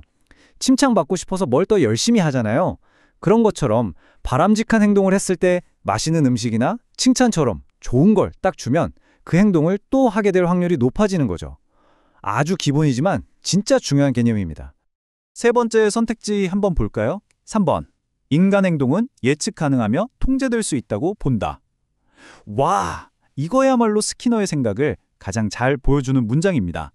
스키너는요, 인간의 무슨 자유의지나 속마음 이런 거보다 외부 환경, 그러니까 보상이나 처벌 같은 걸로 모든 행동이 결정된다고 봤어요. 마치 잘 짜인 기계처럼 말이죠. 그러니까 이 설명도 맞는 겁니다. 자, 이제 4번은 잠시 후에 보고요. 수험생들이 진짜 많이 헷갈려하는 5번 선택지를 먼저 볼게요. 5번, 부적 강화는 바람직한 행동의 빈도를 증가시키는 데 초점을 둔다. 부정이라는 말이 들어가니까 왠지 행동을 줄이는 것 같잖아요. 그쵸? 과연 그럴까요? 정답은 증가시키는 게 맞다입니다. 이 슬라이드에서 제일 중요한 단어는 바로 제거예요, 제거. 부적이라는 게 나쁘다는 뜻이 아니라 뭔가를 빼준다, 마이너스, 빼준다는 의미거든요. 아침에 시끄러운 알람 소리 정말 듣기 싫죠? 그 소리를 없애려고 침대에서 벌떡 일어나잖아요. 보세요. 일어나는 행동을 하니까 시끄러운 소리라는 아주 불쾌한 게 사라졌죠. 그래서 우리는 다음 날도 알람이 울리면 일어나게 되는 거예요. 즉, 일어나는 행동이 강화된 거죠. 그러니까 5번도 맞는 설명입니다. 아주 중요해요, 이거. 자, 보세요. 1번, 2번, 3번, 그리고 5번까지 전부 다 맞는 설명이라는 걸 우리가 확인했어요. 그럼 정답은 뭐겠어요? 그렇죠. 자동으로 남은 하나가 정답이겠죠. 도대체 뭐가 틀렸는지 한번 봅시다. 네, 바로 4번. 인간의 창조성과 자아 실현을 강조한다. 이게 바로 정답, 즉 틀린 설명입니다. 스키너는 인간을 외부 자극에 반응하는 존재로만 봤기 때문에 눈에 보이지 않는 무슨 창조성, 자아 실현 이런 개념들은 아예 이론에 끼워주지도 않았어요. 철저하게 배제했죠. 그러면 이 창조성이랑 자아 실현은 도대체 누구 이론에 나오는 얘기일까요? 이 질문에 답할 수 있느냐가 이 문제의 진짜 핵심이에요. 출제자는 여러분이 스키너의 행동주의랑 다른 이론을 제대로 구분하는지 이걸 보고 싶은 거거든요. 여기 표를 보시면 딱 감이 오죠? 창조적인 존재, 자아 실현 이런 말들은 바로 매슬로우 같은 인본주의 심리학자들이 주로 하는 얘기예요. 스키너는 인간을 외부 환경이 조종하는 기계처럼 봤다면 인본주의는 그 반대죠. 인간 내면의 잠재력을 믿는 거예요. 이 둘의 차이를 확실하게 알아두는 게 정말 중요합니다. 자, 그럼 궁금하지 않으세요? 다른 수험생들은 이 문제를 어떻게 풀었을까요? 이 데이터를 보면 우리가 어디서 실수를 많이 하는지 딱 보이거든요. 같이 한번 보시죠. 와, 역시 72%나 되는 분들이 정답인 4번을 정확하게 골랐네요. 잘하셨어요. 근데 우리가 진짜 주목해야 할 건 오답이에요. 가장 많이 틀린 오답이 뭐죠? 네, 바로 12%가 선택한 5번, 부적 강화입니다. 아까 우리가 집중적으로 봤던 바로 그 개념이잖아요. 역시나 많은 분들이 여기서 함정에 빠진다는 게 데이터로도 딱 증명이 되네요. 자, 오늘 이 문제 하나를 정말 깊이 파고 들어봤는데요. 그래서 우리가 머릿속에 뭘 딱 남겨야 할까요? 마지막으로 핵심만 쫙 정리해드릴게요. 오늘의 기출회독 키워드는 바로 공봉 9번 스키너의 행동주의 이론입니다. 앞으로 스키너 하면 뭘 떠올려야 한다고요? 네, 강화, 처벌, 예측과 통제, 그리고 기계 같은 인간. 이걸 그냥 한 세트로 묶어서 기억하세요. 반대로 창조성이나 자아 실현 같은 단어가 나오면 이건 스키너 얘기가 절대 아니구나 하고 바로 X표를 칠 수 있어야 합니다. 이 차이점만 기억하시면 스키너 문제는 앞으로 절대 틀릴 일이 없으실 겁니다. 반두라 이론, 시험에 진짜 자주 나오잖아요. 근데 이게 문제로 나오면 은근히 헷갈리는 포인트가 많아요. 그래서 오늘은 까다로운 기출문제 하나를 저랑 같이 아주 탈탈 털어보면서 핵심 개념을 머릿속에 확실하게 넣어드릴게요. 자, 그래서 오늘 순서는 이렇습니다. 먼저 어떤 문제인지 딱 보고 그 다음엔 헷갈리는 선택지들을 하나하나 뜯어볼 거예요. 정답을 찾고 나면 이게 또 재밌는데 다른 사람들은 왜 틀렸는지 데이터도 한번 보고요. 마지막엔 여러분 공부에 바로 써먹을 수 있는 키워드까지 딱 정리해드릴게요. 자, 그럼 바로 시작해볼까요? 첫 번째, 오늘 우리가 풀어볼 문제입니다. 바로 이 문제예요. 22회 시험 7번 문제. 반두라 이론에 대해 옳은 걸 모두 고르라고 하네요. 이런 문제가 진짜 꼼꼼하게 봐야 되는 거 아시죠? 보기 기억, 니은, 디귿, 리을 4개가 있는데 와, 이 중에 뭐가 맞고 뭐가 함정일지 지금부터 하나씩 파헤쳐 보겠습니다. 네, 그럼 본격적으로 선택지들을 하나씩 해부해 볼게요. 과연 어떤 게 맞는 설명이고 어떤 게 우리를 낚으려는 함정일까요? 자, 먼저 보기 기억부터 볼게요. 개인의 신념, 기대 같은 인지적 요인을 중요시했다. 반두라가 과연 우리 머릿속에서 일어나는 이런 생각들을 중요하게 생각했을까요? 네, 정답입니다. 아주 중요하게 생각했죠. 예전 행동주의는 그냥 자극, 반응 이렇게 단순하게 봤잖아요. 근데 반두라는 그게 아니라고 한 거죠. 그 사이에 우리가 생각하고 기대하는 바로 이 인지 과정이 학습에 엄청나게 중요하다고 본 거예요. 이게 바로 사회학습 이론의 핵심입니다. 그러니까 보기 기억은 맞는 말이네요. 다음은 보기 니은입니다. 대리적 강화의 중요성을 강조했다. 근데 대리적 강화, 이게 뭘까요? 이게 반두라 이론의 진짜 재밌는 부분이에요. 뭐냐면 내가 직접 보상을 받지 않아도 괜찮다는 거예요. 다른 사람이 어떤 행동을 해서 칭찬받는 걸 보기만 해도 그걸 보고 저렇게 하면 되는구나 하고 배운다는 거죠. 신기하죠? 그러니까 보기론도 맞는 설명입니다. 자, 이제 보기 들을 볼까요?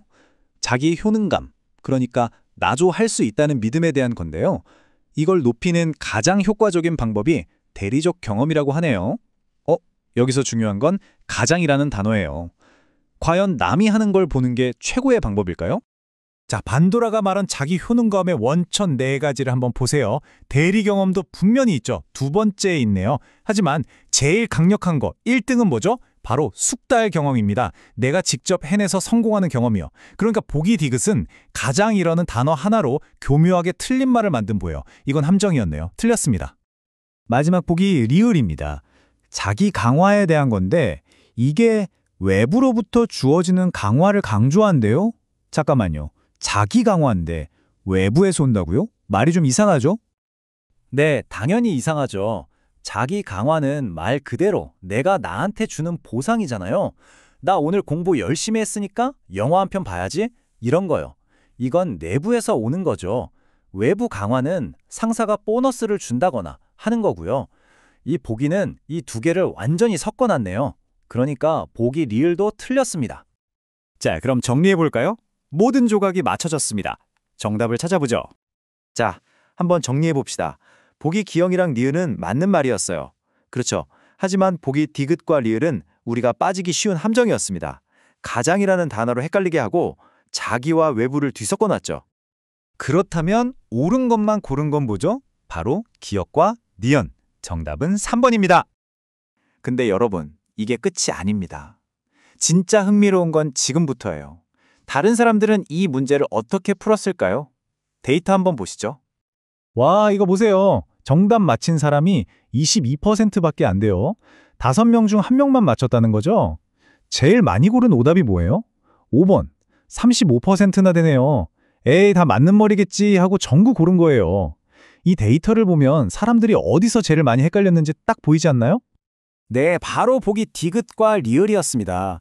이 두 개가 포함된 4번과 5번을 고른 사람이 절반이 넘어요.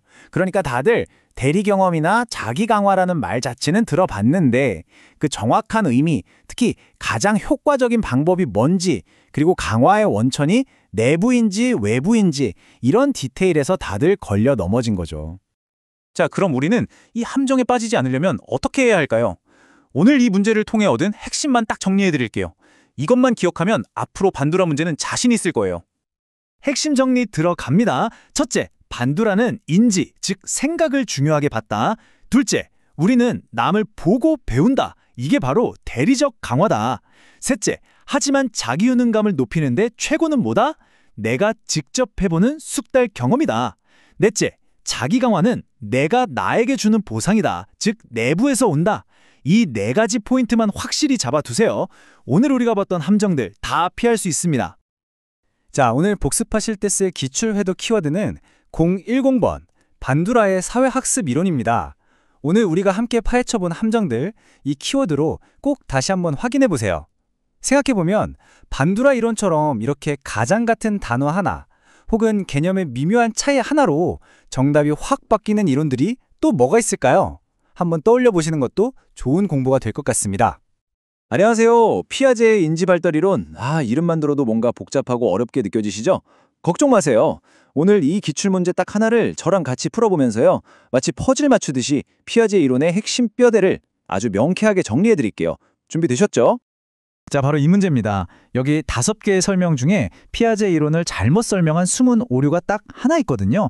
지금부터 저랑 같이 이 선택지들을 하나하나 꼼꼼하게 파헤치면서 정답을 찾아내는 미션 한번 시작해보죠. 네, 그럼 첫 번째 선택지부터 차근차근 검증해 보겠습니다. 이 과정만 잘 따라오시면 어느새 피아제 이론의 핵심 개념들이 머릿속에 착착 정리되는 걸 느끼실 수 있을 거예요. 1번 선택지부터 시작해 볼게요. 인간은 평형화를 이루려는 경향성이 있다. 여기서 제일 중요한 키워드는 바로 평형화인데요. 과연 이 설명이 맞는 걸까요? 피아제는요, 우리 뇌가 마치 시소처럼 계속해서 균형을 맞추려고 한다고 봤어요. 새로운 정보가 들어와서 머릿속이 막 혼란스러워지는 불균형 상태가 되잖아요. 그럼 우리는 이 불편함을 해소하려고 배우고 생각하면서 새로운 균형점을 찾아 성장하게 된다는 거죠. 그러니까 1번 설명은 정확하게 맞습니다. 자, 이어서 2번 선택지입니다. 2번 키워드는 대상형 속성이군요. 이거 아기들 발달 과정 지켜볼 때 정말 신기한 순간 중 하나죠. 맞아요. 깍꿍놀이 생각하시면 딱이에요. 아기들은 처음엔 눈앞에서 뭐가 사라지면 그게 진짜 없어진 줄 알잖아요. 근데 발달하면서 아니야, 사라진 게 아니라 어딘가에 있어, 이걸 깨닫게 되죠. 이게 바로 감각운동기의 핵심 과업, 대상형 속성입니다. 그러니까 2번도 맞는 설명이네요. 좋습니다. 벌써 3번 선택지네요. 이번에는 조절이라는 개념이에요. 우리가 새로운 걸 배울 때 우리 뇌에서 일어나는 아주 중요한 과정 중 하나입니다. 그렇죠. 예를 들어서 어떤 아이가 네 발 달린 동물은 전부 멍멍이야 라는 자기만의 생각의 틀, 즉 스키마를 가지고 있다고 해봐요. 그러다 고양이를 처음 보고 야옹 소리를 들으면 기존의 멍멍이 틀로는 이게 설명이 안 되잖아요. 바로 그때 네 발 달렸지만 야옹하고 우는 동물도 있구나 하면서 고양이라는 새로운 생각의 틀을 만드는 과정, 이게 바로 조절입니다. 문제에 나온 정의랑 완벽하게 일치하죠? 그러니까 3번도 맞는 설명입니다. 자, 드디어 4번 선택지입니다. 구체적 조작기에 추상적 사고가 가능해진다. 어딘가 좀 어색하게 들리지 않으세요? 구체적이라는 단어랑 추상적이라는 단어가 한 문장에 같이 있네요. 과연 이 설명이 맞을까요? 바로 이 표를 보시면 명확해집니다. 구체적 조작기의 아이들은요, 눈에 보이는 사물에 대해서는 논리적으로 생각할 수 있어요. 하지만 사랑, 정의, 자유처럼 형태가 없는 이런 추상적인 개념을 다루는 건 아직 한계가 있습니다. 이런 추상적 사고는 바로 그 다음 단계인 형식적 조작기에 이르러서야 가능해지는 거죠. 그렇다면 정답은 나왔네요. 바로 4번 설명이 틀렸습니다. 정답은 찾았지만 공부는 확실하게 해야죠. 마지막 5번 선택지까지 확인하고 넘어가겠습니다. 2번 개념은 보존 개념입니다. 넓은 컵에 담긴 물을 길고 좁은 컵에 옮겨 담아도 물의 양은 똑같다는 걸 이해하는 능력, 이게 바로 보존 개념이잖아요. 이걸 이해하려면 아무것도 더하거나 빼지 않았으니 양은 같아, 동일성, 이걸 다시 원래 컵에 부으면 똑같아지겠지, 가역성, 컵이 길어진 대신에 폭이 좁아졌잖아, 보상성, 하는 이런 논리가 필요한 거예요. 5번 설명 아주 정확하나요? 네, 정답은 명확하게 4번이었습니다. 하지만 여기서 끝이 아니죠. 이제부터가 진짜 흥미로운 부분인데요. 다른 사람들은 과연 어떤 오답을 가장 많이 골랐을까요? 그 데이터를 보면 우리가 어떤 개념을 헷갈려 하는지 정확하게 분석할 수 있습니다. 자, 보세요. 절반이 넘는 56%가 정답을 맞히셨어요. 아주 잘하셨습니다. 그런데 정말 주목할 점은요, 2번 선택지를 고른 비율이 무려 19%나 된다는 거예요. 거의 5명 중 1명꼴로 2번이 틀렸다고 생각한 거죠. 이 데이터가 우리에게 아주 중요한 사실을 알려주고 있어요. 많은 분들이 추상적 사고가 구체적 조작기에 해당하지 않는다는 점은 잘 찾아내셨는데 의외로 대상형 속성이 나타나는 시기에 대해서는 헷갈려 했다는 거죠. 초기 발달 단계의 개념을 좀 더 확실하게 다져둘 필요가 있겠구나 하는 신호입니다. 자, 그럼 오늘 내용을 머릿속에 확실하게 각인시키기 위해서 마지막 핵심 정리로 넘어가 보겠습니다. 이 문제에서 우리가 반드시 복습하고 넘어가야 할 핵심 개념은 바로 기출 회독 키워드 008번, 피아제의 인지발달 이론 그 자체입니다. 오늘 나온 각 단계별 특징과 주요 개념들 꼭 다시 한번 정리해보세요. 오늘 배운 내용을 바탕으로 이제 주변의 아이들이 세상을 어떻게 배우고 추론하는지 한번 관찰해보세요. 피아제의 이론은 단순한 시험 문제가 아니라요, 바로 우리 눈앞에서 펼쳐지는 이 경이로운 성장의 과정을 이해하게 해주는 위대한 지도와도 같습니다. 안녕하세요. 시험 문제 하나를 딱 풀어보면서 복잡한 이론을 완전히 내 걸로 만드는 시간이에요. 오늘은 반두라의 사회학습 이론, 이 기출문제 하나로 제대로 한번 파헤쳐 보겠습니다. 준비되셨죠? 바로 시작할게요. 자, 오늘 우리가 풀어볼 문제는 뭐랄까, 하나의 퍼즐 같아요. 저랑 같이 풀어야 할 미션 같은 거죠. 지금부터 단서 하나하나 맞춰보면서 정답을 찾아가 봅시다. 바로 이겁니다. 21회 시험 9번 문제. 반두라의 사회학습 이론의 주요 개념으로 옳지 않은 것은? 이걸 찾는 거예요. 화면 보시면서 답은 이거 아닐까? 한번 생각해 보세요. 자, 이제부터 저희가 하나씩 뜯어보겠습니다. 있잖아요. 틀린 거 하나를 찾으려면 뭐가 맞는 건지를 확실하게 알면 되게 쉬워져요. 그쵸? 그래서 우리 먼저 반두라 이론이 어떤 건지 그 기본 뼈대부터 한번 제대로 세워볼게요. 맞는 것들부터 확인 들어갑니다. 자, 선택제 1번부터 볼게요. 모델이 관찰자랑 비슷할수록 더 잘 따라한다. 어때요? 이거 완전 맞는 말 같죠? 네, 이게 바로 반두라 이론의 핵심 중 하나예요. 우리가 나이나 성별, 관심사가 비슷한 사람을 보면 저 사람이 하면 나도 할 수 있겠는데? 이런 생각이 들면서 훨씬 더 쉽게 배우게 된다는 거죠. 그러니까 1번은 당연히 맞는 설명입니다. 다음은 2번 선택지, 내가 나한테 보상을 주면서 내 행동을 더 좋게 만들 수 있다. 이게 바로 자기 강화라는 개념이에요. 반두라는 생각했어요. 인간이 꼭 누가 칭찬해주고 상 줘야만 움직이는 건 아니야. 스스로 이번 주에 운동 5번 가기 목표 세우고 해내면 그래, 수고했어. 맛있는 거 먹자. 이렇게 스스로에게 보상하면서 더 나아간다는 거죠.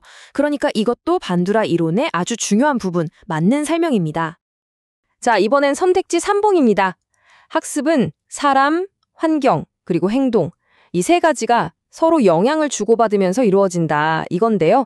이게 바로 그 유명한 상호 결정론이에요. 그러니까 나라는 사람, 내가 처한 환경, 그리고 나의 행동. 이 셋이 따로 노는 게 아니라 서로 핑퐁처럼 영향을 주고받으면서 학습이 일어난다는 아주 역동적인 개념이죠. 그러니까 3번도 정확한 설명이 맞습니다. 저요, 이제 선택지 5번으로 넘어가 볼게요. 이게 바로 관찰학습의 4단계에 대한 내용이에요. 되게 간단해요. 첫째, 일단 모델의 행동에 주의를 딱 집중해야겠죠? 둘째, 그걸 보고 머릿속에 저장해야 돼요. 기억하는 거죠. 이걸 보존이라고 하고요. 셋째, 기억한 걸 실제로 행동으로 따라해봐야겠죠. 이게 운동재생. 그리고 마지막으로 나도 저걸 해야겠다 하는 동기가 있어야 해요. 이 네 박자가 다 맞아야 진짜 학습이 일어나는 겁니다. 그러니까 5번도 당연히 맞는 얘기죠. 자, 보세요.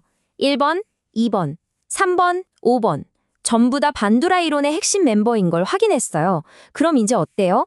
이 팀에 어울리지 않는 왠지 낯선 이름 하나가 눈에 확 들어오지 않나요? 정답 찾기가 훨씬 쉬워졌죠? 바로 이 녀석입니다. 마지막 남은 선택지 4번, 조작적 조건화에 의해 행동은 습득된다. 이 조작적 조건화라는 말, 우리가 지금까지 살펴본 반두라 이야기랑 좀 결이 다른 것 같지 않으세요? 이 친구의 정체를 한번 파헤쳐보죠. 그럼 조작적 조건화가 대체 뭘까요? 이건 반두라가 아니라 바로 B.F. 스키너라는 학자가 주장한 행동주의 이론의 핵심 아이디어입니다. 아주 간단해요. 어떤 행동을 했는데 결과가 좋았어? 보상을 받았어. 그럼 그 행동을 더 많이 하게 되고 벌을 받았어. 그럼 그 행동을 안 하게 된다는 거예요. 그 유명한 스키너의 상자 실험 있잖아요.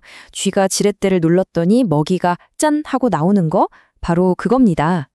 바로 이 지점에서 결정적인 차이가 확 드러나는 거예요. 반두라는 우리 머릿속에서 일어나는 생각, 즉 내적 과정을 중요하게 봤어요. 보고, 배우고, 스스로 칭찬하고 이런 거요. 반면에 스키너는 그런 거 모르겠고 밖에서 상 주고 벌 주는 게 전부야 라고 본 거죠. 학습을 보는 창문 자체가 다른 거예요.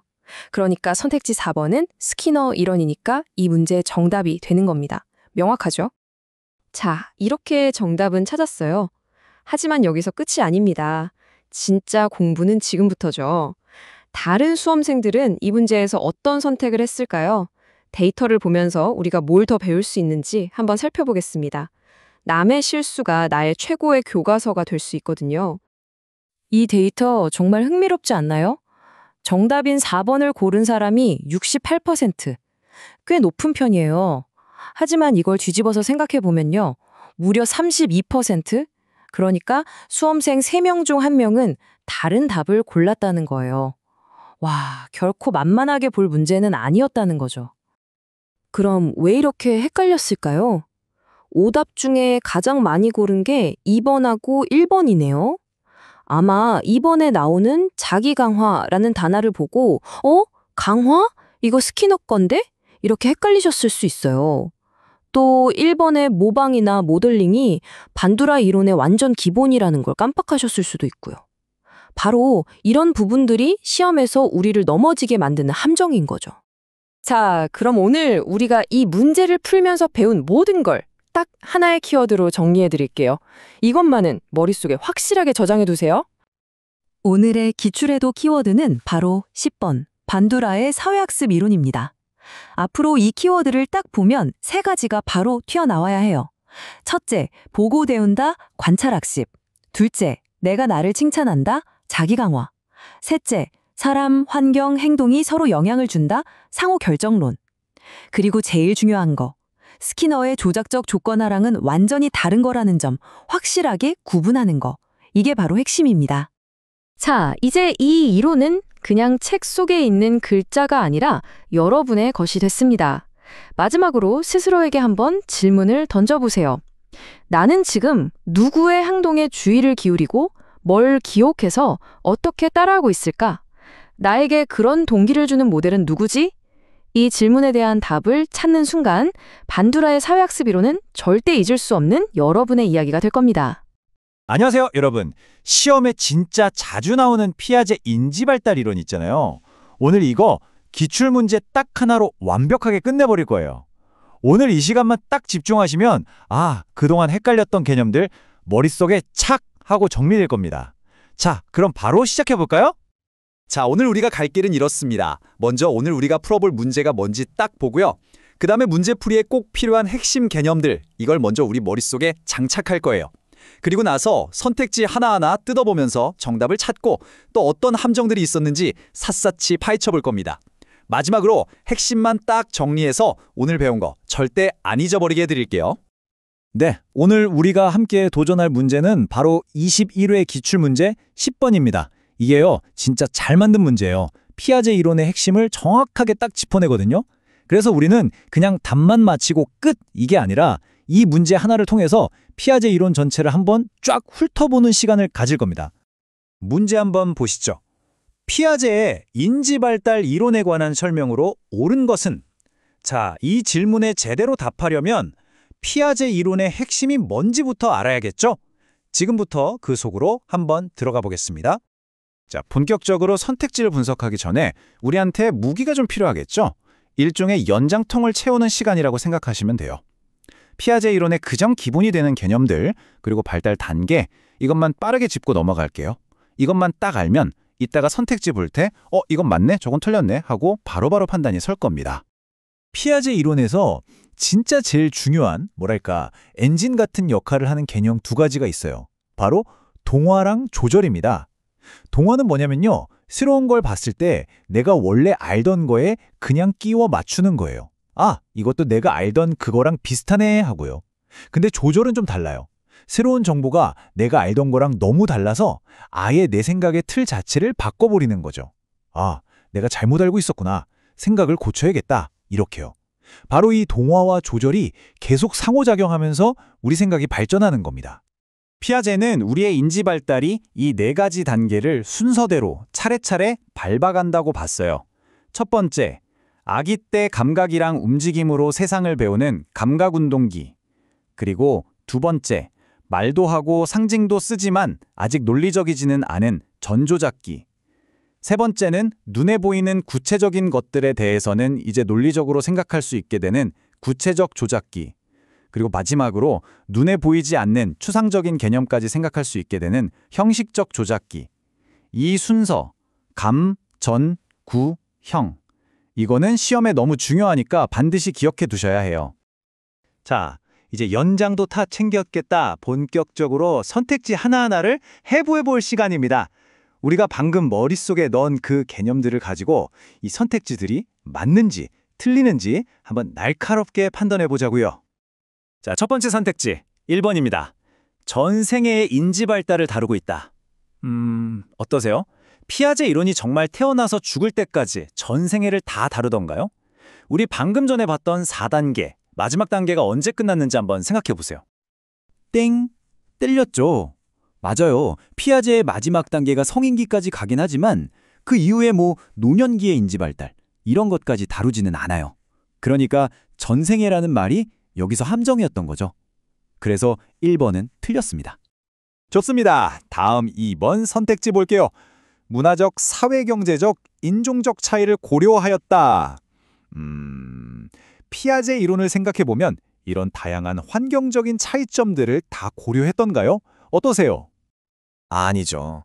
오히려 이게 피아제 이론이 나중에 비판을 많이 받는 지점 중 하나예요. 피아제는 기본적으로 전 세계 모든 아이들은 다 똑같은 단계를 거쳐 라고 봤거든요. 그래서 문화나 사는 환경의 차이 같은 건 크게 고려하지 않았습니다. 그래서 2번도 틀린 설명입니다. 자, 이제 절반 왔습니다. 3번 선택지. 추상적 사고의 확립은 구체적 조작기의 특징이다. 자, 여기서 핵심 키워드는 추상적 사고네요. 이거 어느 단계에서 나타나는 특징이었죠? 기억나세요? 감, 전, 구, 형. 네, 이것도 틀렸습니다. 추상적 사고는 맨 마지막 단계, 바로 형식적 조작기의 가장 중요한 특징이에요. 구체적 조작기는 이름에서부터 힌트를 주잖아요. 구체적인 것들, 그러니까 눈에 보이고 손으로 만질 수 있는 것들에 대해서만 논리적인 생각이 가능한 단계입니다. 이 둘의 차이 확실하게 구분하셔야 합니다. 자, 드디어 4번 선택지입니다. 인지는 동화와 조절의 과정을 통하여 발달한다. 이거 어디서 많이 들어봤죠? 맞아요. 우리가 아까 연장통 채울 때 제일 먼저 얘기했던 바로 그 개념입니다. 네, 맞습니다. 바로 이게 정답이네요. 와, 피아제 이론의 진짜 심장, 핵심 원리를 그대로 써놨어요. 그쵸? 새로운 걸 기존 생각에 맞춰보는 동화, 그리고 내 생각을 새로운 거에 맞춰 바꾸는 조절. 이 두 가지가 계속 반복되면서 우리의 인지가 발달한다? 이게 바로 피아제 이론의 핵심입니다. 정답은 4번. 그래도 우리 끝까지 가봐야죠. 마지막 5번 선택지. 전조작적 사고 단계에서 보존 개념이 획득된다. 자, 보존 개념이 뭐죠? 예를 들어서 넓은 컵에 있던 물을 길쭉한 컵에 옮겨 담아도 물의 양은 똑같다는 걸 아는 거잖아요. 이게 과연 전조작기 아이들한테 가능할까요? 아니죠. 이것도 틀렸습니다. 물론 보존 개념이 살짝 싹트기 시작할 수는 있어요. 전조작기 말에. 하지만 이게 완전히 획득돼서 언제나 정확하게 판단할 수 있게 되는 시기는 바로 그 다음 단계인 구체적 조작기입니다. 이 시작과 획득의 미묘한 차이, 이게 바로 시험에서 우리를 헷갈리게 만드는 함정 포인트인 거예요. 자, 이렇게 해서 정답은 찾았습니다. 근데 여기서 다 풀었다 하고 끝내면 안 돼요. 진짜 공부는 지금부터입니다. 다른 수험생들은 어떤 오답을 많이 골랐을까? 그리고 왜 거기에 빠졌을까? 이걸 분석해야 진짜 내 실력이 되는 거거든요. 한번 데이터로 확인해 볼까요? 다시 한번 정답 확인하고 가겠습니다. 정답은 4번. 인지는 동화와 조절의 과정을 통하여 발달한다 였죠. 피아제 이론의 가장 근본 원리를 묻는 아주 정석적인 선택지였습니다. 자, 이 마킹률 데이터 한번 보세요. 정답인 4번을 66%, 그러니까 3명 중 2명은 맞췄어요. 잘했죠? 근데 우리가 주목해야 할 건 바로 그 다음입니다. 5번 선택지 보이세요? 무려 15%의 수험생이 이 5번을 골랐다는 거예요. 이게 바로 가장 매력적인 오답, 즉 킬러 오답이었던 거죠. 도대체 왜 이렇게 많은 분들이 5번에 낚였을까요? 이 데이터가 우리에게 뭘 말해주고 있을까요? 아주 명확합니다. 많은 수험생분들이 바로 이 보존 개념 획득 시기를 헷갈려 한다는 거예요. 전조작기인지 구체적 조작기인지 이 둘 사이에서 혼동이 온다는 거죠. 그러니까 여러분, 복습하실 때 바로 이 지점, 각 발달 단계의 핵심 특징들을 명확하게 구분하는 연식을 꼭 하셔야 합니다. 아시겠죠? 자, 이제 오늘 공부한 내용들을 여러분의 머릿속에 완전히 각인시킬 시간입니다. 시험장 가서도 절대 흔들리지 않게 핵심만 딱 뽑아서 마무리 정리해드릴게요. 오늘 우리가 함께 다룬 이 주제, 기출에도 키워드는 바로 008번 피아제의 인지 발달 이론입니다. 나중에 혼자 복습하실 때 이 008번 키워드를 활용해서 관련된 다른 기출 문제들을 쫙 모아서 풀어보세요. 그러면 학습 효과가 진짜 배가 될 겁니다. 008번 피아제 꼭 기억해두세요. 오늘 우리는 동화와 조절이라는 아주 중요한 개념을 배웠어요. 그냥 시험 문제로만 생각하지 마시고 이걸 한번 여러분의 일상에 적용해보면 어떨까요? 최근에 내가 새로운 무언가를 배우면서 내 기존의 생각을 확 바꿔야 했던 경험이 있었나? 하고요. 바로 그게 조절의 순간이거든요. 이렇게 한번 생각해 보시면 오늘 배운 내용이 그냥 머릿속에 둥둥 떠다니는 지식이 아니라 내 삶과 연결된 진짜 살아있는 지혜가 될 겁니다. 안녕하세요. 스키너의 행동주의 이론. 이거 시험에 진짜 자주 나오는데 은근히 헷갈리는 개념들 많잖아요. 그래서 오늘은요, 실제 기출문제를 같이 한번 풀어보면서 이 이론의 핵심, 그냥 완벽하게 꽉 잡아보겠습니다. 자, 그럼 바로 시작해볼까요? 아니 그냥 정답은 3번 이러고 넘어가면 의미 없죠, 그죠? 우리는요, 각 선택지 하나하나가 도대체 왜 맞았는지, 또 왜 틀렸는지 그 깊숙한 원리까지 한번 파고들어 볼 거예요. 제가 옆에서 하나하나 다 짚어드릴 테니까 저랑 같이 문제 푼다고 생각하시고 천천히 한번 따라와 보세요. 자, 우리가 오늘 제대로 한번 파헤쳐 볼 문제가 바로 이겁니다. 제21회 시험에 나왔던 11번 문제예요. 보니까 행동주의 이론에 대한 설명이 4개가 쫙 나와 있고 이 중에서 옳은 걸 모두 고르라고 하네요. 좋습니다. 그럼 이제 본격적으로 한번 시작해 볼까요? 선택지 하나씩 아주 그냥 샅샅이 뜯어보면서 정답을 찾아가 보겠습니다. 이 기억부터 리을까지 과연 어떤 함정이 숨어 있을지, 또 어떤 핵심 개념을 콕 집어서 물어보고 있는지 같이 한번 보시죠. 자, 첫 번째 타자, 보기 기억입니다. 인간 행동에 대한 환경의 결정력을 강조한다. 어떠세요? 이 설명, 행동주의 이론의 핵심이랑 딱 맞아떨어지는 얘기일까요? 네, 맞습니다. 정확해요. 행동주의 이론의 진짜 심장, 가장 핵심적인 전제가 바로 이 환경 결정론이거든요. 이게 무슨 말이냐면 인간의 행동은 뭐 내면의 생각이나 감정 이런 거 말고요. 눈에 보이는 외부 환경, 그러니까 자극, 보상, 처벌 이런 것들에 의해서 결정된다고 보는 거예요. 딱 스키너가 하고 싶었던 말을 그대로 옮겨놨네요. 그러니까 기억은 당연히 옳은 설명입니다. 오케이? 자, 다음은 보기 니은 한번 볼까요? 강화 계획이라는 용어가 등장했네요.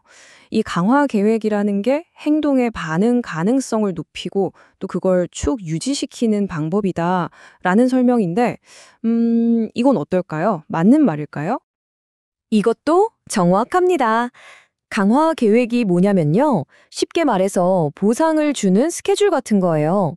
어떤 행동을 했을 때 보상을 언제 또 어떤 방식으로 줄 건지 정해놓은 규칙이죠. 이 계획을 어떻게 짜느냐에 따라서 어떤 행동을 더 자주 하게 만들 수도 있고 한 번 배운 행동을 오랫동안 까먹지 않고 유지하게 만들 수도 있어요. 그러니까 보기 리은은 강화 계획이 무슨 역할을 하는지 아주 잘 설명해주고 있는 거죠. 이것도 정답이네요. 좋아요. 자, 벌써 세 번째. 보기 디귿입니다. 행동 조성.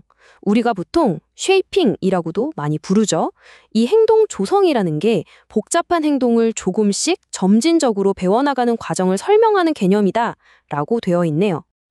네, 이것도 맞는 말입니다. 아주 정확한 설명이에요. 예를 들어 볼까요? 우리가 강아지한테 2발로 서서 빙글 돌기 같은 복잡한 걸 가르친다고 생각해 보세요. 한 번에 빙글 돌아 한다고 되나요?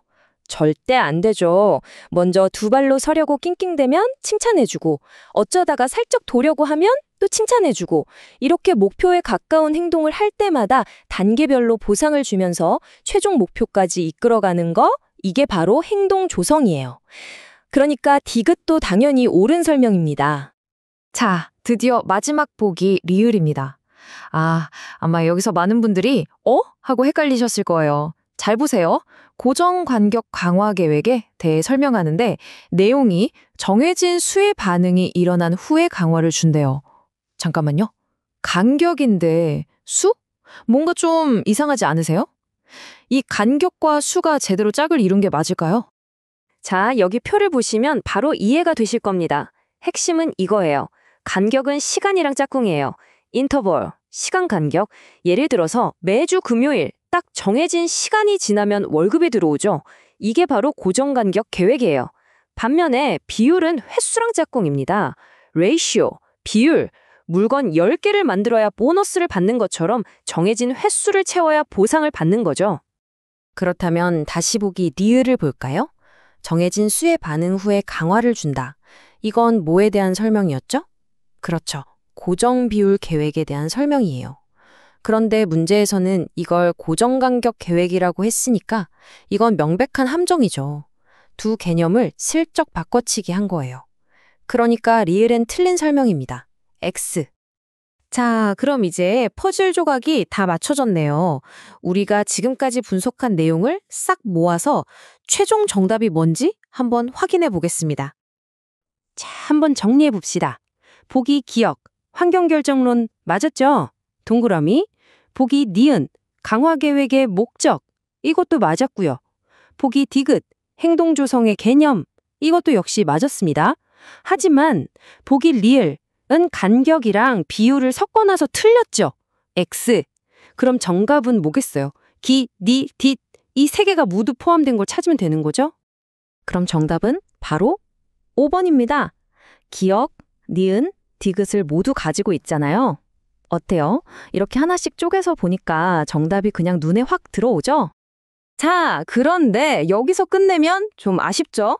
나는 맞췄다 하고 끝이 아니라 다른 사람들은 이 문제를 어떻게 풀었을까? 이것도 궁금하잖아요. 마킹률 데이터를 보면서 우리가 뭘 더 배울 수 있을지 한번 찾아보죠. 이 차트 한번 보세요. 와, 이거 진짜 재밌는데요? 정답인 5번을 맞힌 사람이 47%예요. 절반이 안 된다는 거죠. 근데 더 놀라운 건 가장 많이 고른 오답이 바로 3번인데 무려 24%나 이걸 골랐어요. 4명 중 1명은 3번을 찍었다는 건데 도대체 왜 그랬을까요? 이유는 이미 우리가 다 분석했습니다. 바로 보기 리을에 있던 그 함정 때문이에요. 3번 선택지가 뭐였죠? 니은하고 리을이잖아요. 그러니까 많은 분들이 니은은 확실히 맞아 라고 생각하고 리을을 제대로 안 보고 이것도 맞겠지 하고 휙 고른 거예요. 아까 우리가 짚었던 고정 간격과 고정 비율의 그 미묘한 차이, 그걸 놓친 거죠. 정말 문제가 교묘하게 잘 만들어졌죠? 자, 그럼 오늘 문제의 분석을 통해서 우리가 머릿속에 꼭 담아가야 할 핵심 내용 마지막으로 정리 한번 해보겠습니다. 오늘의 기출회도 키워드 009번, 바로 스키너의 행동주의 이론입니다. 이 문제 하나로 우리는 3가지 핵심 개념을 완벽하게 정리했어요.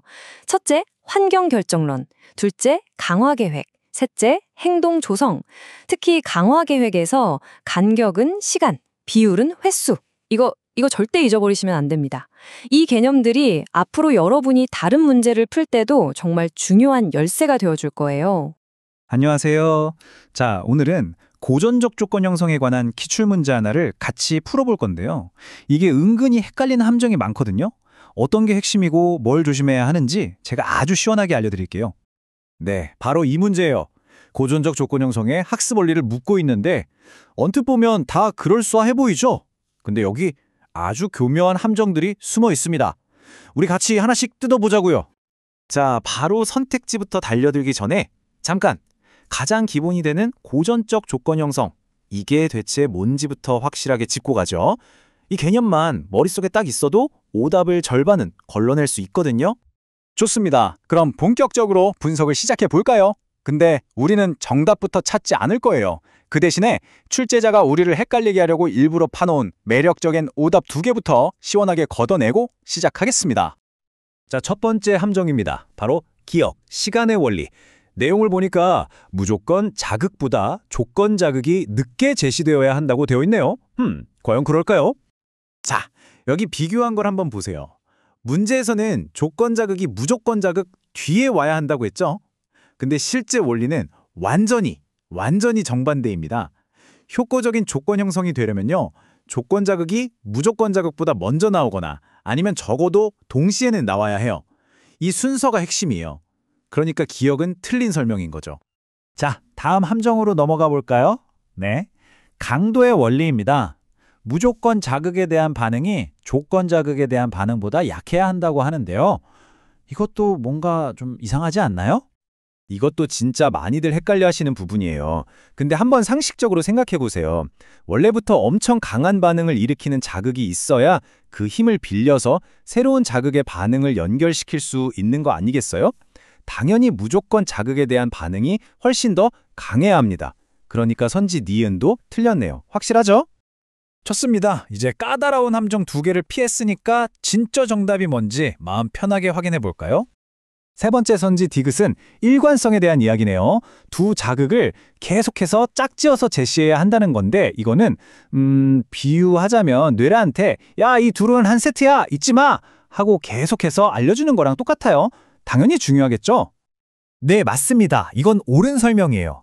이렇게 일관적으로 짝을 지어줘야 조건 반응이 훨씬 안정적이고 확실하게 만들어지거든요. 그러니까 디귿은 정답이 맞습니다. 자, 이제 마지막 원리, 리을, 계속성입니다. 이건 뭐 쉽게 말해서 반복의 힘에 대한 거죠. 우리 연습이 최고다 이런 말 하잖아요. 과연 학습에서도 그럴까요? 그럼요. 당연히 이것도 옳은 설명입니다. 연습이 완벽을 만드는 것처럼 자극과 반응의 연결고리도 반복하면 반복할수록 더 굵고 튼튼해지는 법이죠. 자, 그럼 리을도 정답이네요. 자, 이제 모든 조각이 다 맞춰졌습니다. 정답을 딱 고르고 왜 그렇게 많은 분들이 다른 답을 선택했는지 그 함정도 한번 분석해 보겠습니다. 자, 그럼 최종 정리 한번 해볼까요? 기억하고 니은은 우리가 확실하게 틀렸다는 걸 확인했고요. 디귿하고 리을이 옳은 원리였습니다. 그렇다면 정답은 이 두 개를 모두 포함하고 있는 바로 3번이 되는 거죠. 자, 이 데이터 한번 보시죠. 정말 흥미로운데요. 정답인 3번을 맞히신 분이 44%로 가장 많긴 한데, 와, 근데 정말 눈에 띄는 건 무려 27%나 되는 분들이 5번을 선택했다는 점이에요. 이건 정말 중요한 질문으로 이어져요. 도대체 왜 27%나 되는 분들이 5번을 선택했을까요? 무엇이 5번을 그렇게 매력적인 오답으로 보이게 만들었을까요? 그 이유는 바로 우리가 맨 처음에 걸러냈던 시간의 원리에 대한 오해 때문이었습니다. 5번 선택지를 보면 정답인 디귿, 리을과 함께 오답인 기억이 슬쩍 끼어 있죠. 그러니까 많은 분들이 디귿과 리을은 정확하게 골라냈는데 아쉽게도 이 기억이라는 함정에 빠져서 오답을 선택하게 된 겁니다. 자, 그럼 오늘 분석한 내용 머릿속에 확실하게 저장하고 시험장까지 가져갈 수 있도록 최종 핵심 정리를 해드릴게요. 다른 건 잊어도 이것만은 꼭 기억하세요. 최종 정리 들어갑니다. 첫째, 오랜 원리는 일관성과 계속성, 즉 반복이라는 점. 둘째, 함정으로 정말 자주 나오는 시간과 강도의 원리는 실제와 정반대로 제시된다는 점. 이걸 꼭 기억해 두세요. 그리고 나중에 복습하실 때는요. 기출에도 키워드 009 스키너의 행동주의 이론과 연결해서 정리해 두시면 공부가 훨씬 수월해질 겁니다. 자, 오늘 이렇게 문제 하나를 아주 완벽하게 분석해 봤습니다. 이제 여러분은 적어도 시간과 강도에 대한 함정은 아주 쉽게 간파하실 수 있을 거예요. 그쵸? 그렇다면 다음에 또 다른 조건 형성 문제를 만났을 때 여러분은 또 어떤 원리들을 더 날카롭게 분석해 보시겠어요? 오늘 내용이 여러분의 합격에 큰 도움이 되었기를 바랍니다. 여러분 안녕하세요. 스키너의 강화계획. 이거 공부할 때마다 참 헷갈리죠? 오늘은요. 많은 분들이 까다로워하는 이 개념을 기출문제 딱 하나로 아주 그냥 뿌리까지 또봐보겠습니다. 이 문제 하나만 제대로 이해하면 관련 개념은 그냥 통째로 잡고 가는 거예요. 자, 그럼 바로 시작해 볼까요? 오늘 우리가 어떤 순서로 갈 거냐면요. 먼저 오늘 풀어볼 문제를 딱 보고 이걸 풀기 위한 핵심 개념부터 빠르게 정리할 겁니다. 그리고 나서 선택지 하나하나를 탐정처럼 파헤쳐서 정답을 찾아내고요. 왜 많은 사람들이 다른 답을 골랐는지 그 함정까지 싹 다 분석해 볼 거예요. 마지막으로 핵심만 딱 짚고 마무리하겠습니다. 자, 그럼 우리가 오늘 함께 정복해야 할 그 문제, 바로 화면으로 만나보시죠. 네, 바로 이 문제입니다. 인간 행동과 사회환경 20회차 기출문제 13번. 스키너의 강화 계획 중에서 가변 간격 강화에 해당하는 사례를 골라라 이거네요. 딱 보니까 감이 오시죠? 이 문제의 승부수는 결국 가변 간격 강화라는 말을 정확히 아느냐 모르느냐에 달려 있어요. 이게 바로 문제 해결의 마스터키가 되는 거죠. 정답부터 막 찾으려고 하기보다는 우리 일단 이 문제를 풀기 위한 강력한 무기부터 장착하고 가죠. 스키너의 4가지 강화 계획이 뭔지 머릿속에 확실하게 그림을 한번 그려보고 넘어가겠습니다. 자, 강화 계획은요. 사실 이 표 하나면 끝납니다. 진짜 간단해요. 보세요. 기준이 행동의 횟수냐 아니면 시간이냐 여기에 따라서 비율하고 간격으로 나뉘고요. 그리고 그 기준을 예측할 수 있으면 고정, 예측할 수 없으면 가변이라는 말이 앞에 붙는 거예요. 이 조합으로 고정 비율, 고정 간격, 가변 비율, 그리고 우리가 찾아야 할 가변 간격 이렇게 딱 4가지가 만들어지는 겁니다. 어때요? 간단하죠? 좋습니다. 이제 개념이라는 무기도 완벽하게 장착했으니까 진짜 탐정이 된 것처럼 각 선택지에 숨어있는 단서들을 하나씩 파헤치면서 정답을 추적해 보겠습니다. 자, 1번 선택지부터 한번 보시죠. 정시 출근한 아르바이트생에게 매주 추가 수당을 지급한다. 여기서 핵심 단서는 뭘까요? 바로 매주입니다. 이건 뭐죠? 일주일이라는 아주 정확하고 예측 가능한 시간 간격이잖아요. 그쵸? 그러니까 이건 고정 간격 강화에 해당하는 거예요. 우리가 월급날 기다리는 거랑 똑같은 원리입니다. 우리가 찾는 답은 아니네요. 2번 선택지 볼게요. 어린이가 규칙을 지킬 때마다 바로 칭찬한다. 여기서 딱 꽂히는 부분은 때마다 이거죠. 규칙을 지키는 행동 한 번에 칭찬 한 번. 딱 정해진 횟수를 기준으로 강화가 주어지잖아요. 이건 마치 카페에서 쿠폰 도장 10개 찍으면 커피 한 잔 공짜로 주는 거랑 똑같아요. 바로 고정 비율 강화의 아주 대표적인 예시입니다. 자, 이제 3번 선택지입니다. 평균 10회 출석하면 무작위로 상품을 준다. 무작위라는 단어가 있으니까 가변인 건 알겠는데 기준이 뭘까요? 그렇죠. 바로 출석이라는 행동의 횟수입니다. 언제 상품을 받을지 정확히 예측은 못하지만 어쨌든 출석을 여러 번 해야만 받을 수 있는 거잖아요. 이렇게 예측 불가능한 횟수를 기준으로 하니까 이건 가변 비율 강화가 되는 겁니다. 슬롯머신이 딱 이런 원리예요. 언제 터질지 모르니까 계속 레버를 땡기게 만들잖아요. 다음은 4번입니다. 판매 목표를 10%씩 초과 달성할 때마다 성과급을 받는다. 여기서는 10%씩 초과 달성할 때마다라는 아주 명확한 조건이 있죠. 이건 예측 가능한 성과, 즉 횟수를 기준으로 보상이 주어지는 거니까요. 아까 봤던 2번 쿠폰 도장처럼 고정 비율 강화에 해당되겠네요. 자, 드디어 마지막 5번입니다. 1년에 6회 소방 점검을 하는데 불시에 실시한다. 여기서 핵심은 바로 불시에라는 단어죠. 언제 점검이 나올지 예측할 수가 없는 시간을 기준으로 하고 있어요. 바로 이거네요. 예측 불가능한 시간 간격. 이게 바로 문제에서 찾으라고 한 가변 간격 강화의 완벽한 예시입니다.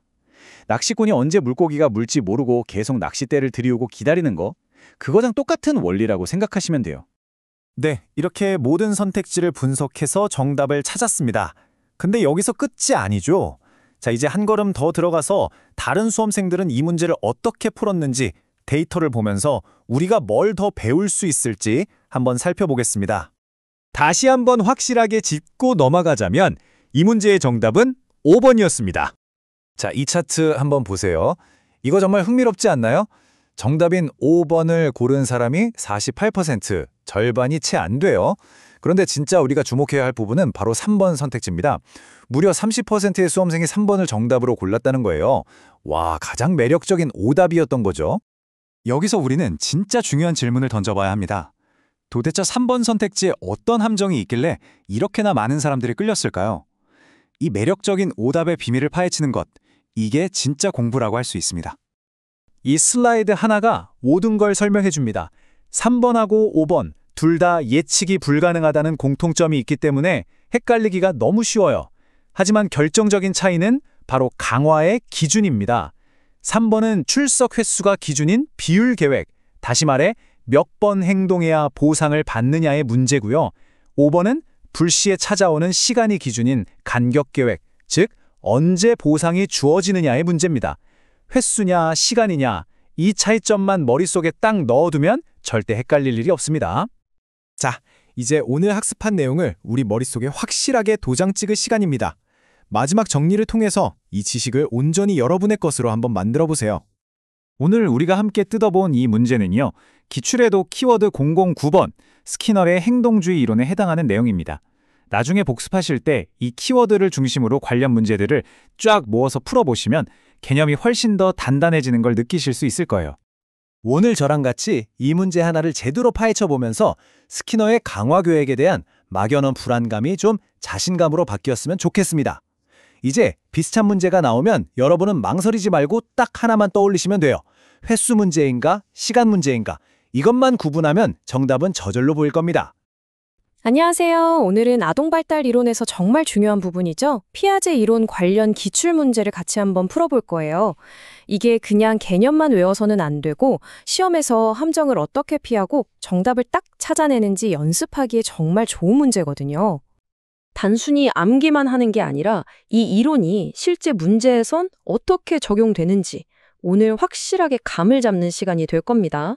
자, 그럼 바로 시작해 볼까요? 우리가 오늘 풀어볼 문제는요, 20회차 시험에 나왔던 14번 문제입니다. 여러 가지 발달 특성들이 쭉 나열되어 있는데 이 중에서 딱 하나, 성격이 다른 걸 찾아내는 게 우리의 미션입니다. 바로 이 문제입니다. 여기서 핵심은 피아제의 여러 인지 발달 단계 중에서도 전조잡기에 해당하지 않는 특징을 정확하게 골라내는 거예요. 자, 정답을 찾으러 가볼까요? 선택지 1번부터 4번까지 하나씩 꼼꼼하게 보면서 이게 전조잡기 특징이 맞는지 아닌지 소거법으로 한번 접근해 볼게요. 첫 번째 선택지 1번 상징놀이를 한다입니다. 아마 이 시기 아이들을 떠올리면 가장 먼저 생각나는 모습 중 하나일 거예요. 맞아요. 이 시기 아이들은 상징적인 생각이 막 폭발적으로 늘어나거든요. 예를 들어서 바나나를 들고 여보세요 하면서 전화기인 척하거나 그냥 긴 막대기를 칼이라면서 휘두르는 그런 상상놀이에 푹 빠져 있죠. 이건 전조락기의 아주 명백한 특징입니다. 그러니까 상징놀이는 전조작기의 대표적인 특징이 확실하네요. 그럼 우리가 찾는 답은 아니겠죠? 자, 그럼 두 번째 선택지로 넘어가 보겠습니다. 두 번째 선택지, 2번, 비가역적 사고를 한다입니다. 용어가 조금 어렵게 들릴 수도 있는데 알고 보면 아주 간단한 개념이에요. 비가역성이라는 건요, 한 번 일어난 일을 머릿속에서 거꾸로, 그러니까 되감기를 못한다는 뜻이에요. 아주 유명한 실험 있잖아요. 똑같은 양의 주스를 넓고 짧은 컵에서 좁고 긴 컵으로 옮겨 담으면 아이는 갑자기 키가 커진 컵에 주스가 더 많아졌다고 생각하죠. 이걸 다시 원래 컵에 부으면 양이 같아진다는 걸 상상하지 못하는 거예요. 생각이 한 방향으로만 흐르는 거죠. 이렇게 한쪽으로만 생각하는 단방향적 사고, 이것도 전조작기의 아주 중요한 핵심 특징입니다. 그러니까 2번도 정답에서 제외해야겠네요. 세 번째 선택지, 3번, 물화론적 사고를 한다입니다. 이건 아이들의 정말 귀여운 상상력과 관련된 개념이죠. 이 개념은 정말 재밌어요. 물화론이라는 건 세상의 모든 생명이 없는 것들에게도 생명이나 감정이 있다고 믿는 거예요. 예를 들면 아이가 가다가 책상에 쿵 부딪혀서 울면 에이 나쁜 책상, 우리 애기 아프게 했어 하면서 책상을 때려주잖아요. 그럼 아이가 울음을 그치죠. 책상도 감정이 있다고 생각하기 때문이에요. 자, 보셨죠? 이 물활론 역시 전조작기 사고의 대표적인 예시니까 이 선택지도 우리가 찾는 답은 아니겠네요. 자, 이제 네 번째 선택지까지 왔습니다. 4번, 직관에 의존해 판단한다. 사실 이건 앞에서 설명했던 특징들이랑 아주 깊은 관련이 있어요. 이 시기 아이들은 논리적으로 따져보는 게 아니라 그냥 눈에 보이는 대로 겉모습만 보고 판단해요. 아까 그 주스 예시에서 컵의 높이가 높아진 걸 보고 양이 많아졌다고 생각하는 거, 이게 바로 직관적 사고의 대표적인 예입니다. 그러니까 이것도 당연히 전조작기의 특징이 맞네요. 자, 보세요. 1번부터 4번까지 전부 다 전조작기의 특징으로 확인됐어요. 그렇다면 정답은 자연스럽게 5번이 될 수밖에 없겠네요. 왜 5번이 답인지 그 결정적인 차이를 지금부터 확인해 보겠습니다. 드디어 마지막 5번째 선택지입니다. 5번, 다중유목화의 논리를 이해한다. 과연 전조작기 아이들이 이런 고난도의 작업을 할 수 있을까요? 바로 여기에서 결정적인 차이가 보입니다. 다중유목화라는 건 예를 들어서 색깔과 모양이라는 두 가지 기준을 동시에 생각해서 물건을 분류하는 능력이거든요. 이 능력은요, 전조작기 아이들에게는 너무 어려운 과제예요. 이건 그 다음 단계인 구체적 조작기, 보통 7살에서 12살 정도에 이르러서야 가능해집니다. 이렇게 발달 단계별로 나타나는 능력의 차이가 명확하기 때문에 정답을 찾을 수 있었습니다. 그럼 다른 수험생들은 이 문제를 얼마나 잘 풀었는지 데이터로 한번 확인해 볼까요? 네, 정답은 바로 5번이었습니다. 데이터를 한번 보세요. 와, 무려 79%의 수험생들이 5번을 정답으로 정확하게 골라냈습니다. 정답률이 꽤 높죠? 이게 뭘 의미하냐면 전조작기와 그 다음 단계인 구체적 조작기를 구분하는 이 논리적 사고의 시작점이 시험에서 정말 중요한 포인트라는 걸 보여주는 거예요. 자, 그럼 오늘 문제풀이에서 가장 중요했던 내용들, 핵심만 쏙쏙 뽑아서 최종 정리하고 마무리하겠습니다. 지금 화면에 보이는 피아제 전조작기의 5가지 핵심 특징, 이건 꼭 기억해 두셔야 합니다.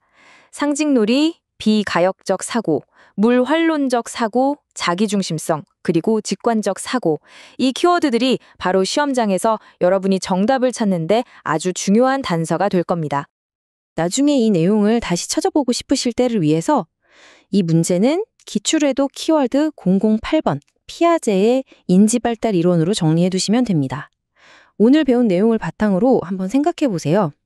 우리가 배운 구체적 조작기 말고 또 어떤 발달 단계의 특징이 이 전조작기랑 헷갈리기 쉬울까요? 감사합니다. 여러분 안녕하세요. 콜버그의 도덕성 발달 이론. 이거 공부할 때마다 좀 헷갈리지 않으세요?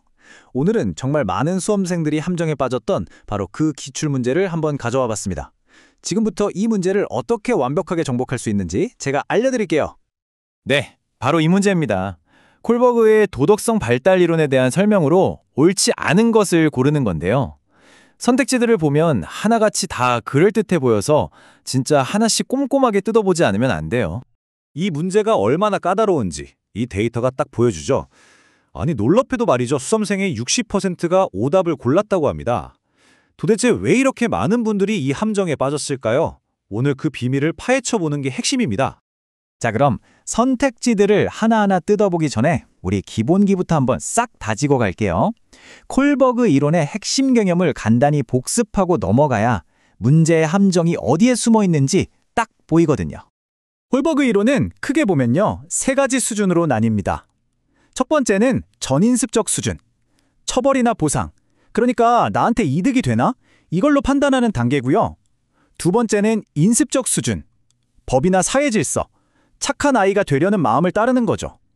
그리고 마지막, 후인습적 수준은 개인의 양심이나 보편적인 원리에 따라 행동하는 단계입니다. 이 세 가지 기준 머릿속에 딱 넣어두고 선택지 한번 볼게요. 자, 좋습니다. 그럼 이제 본격적으로 한번 시작해볼까요? 일단 맞는 설명들부터 빠르게 확인하고요.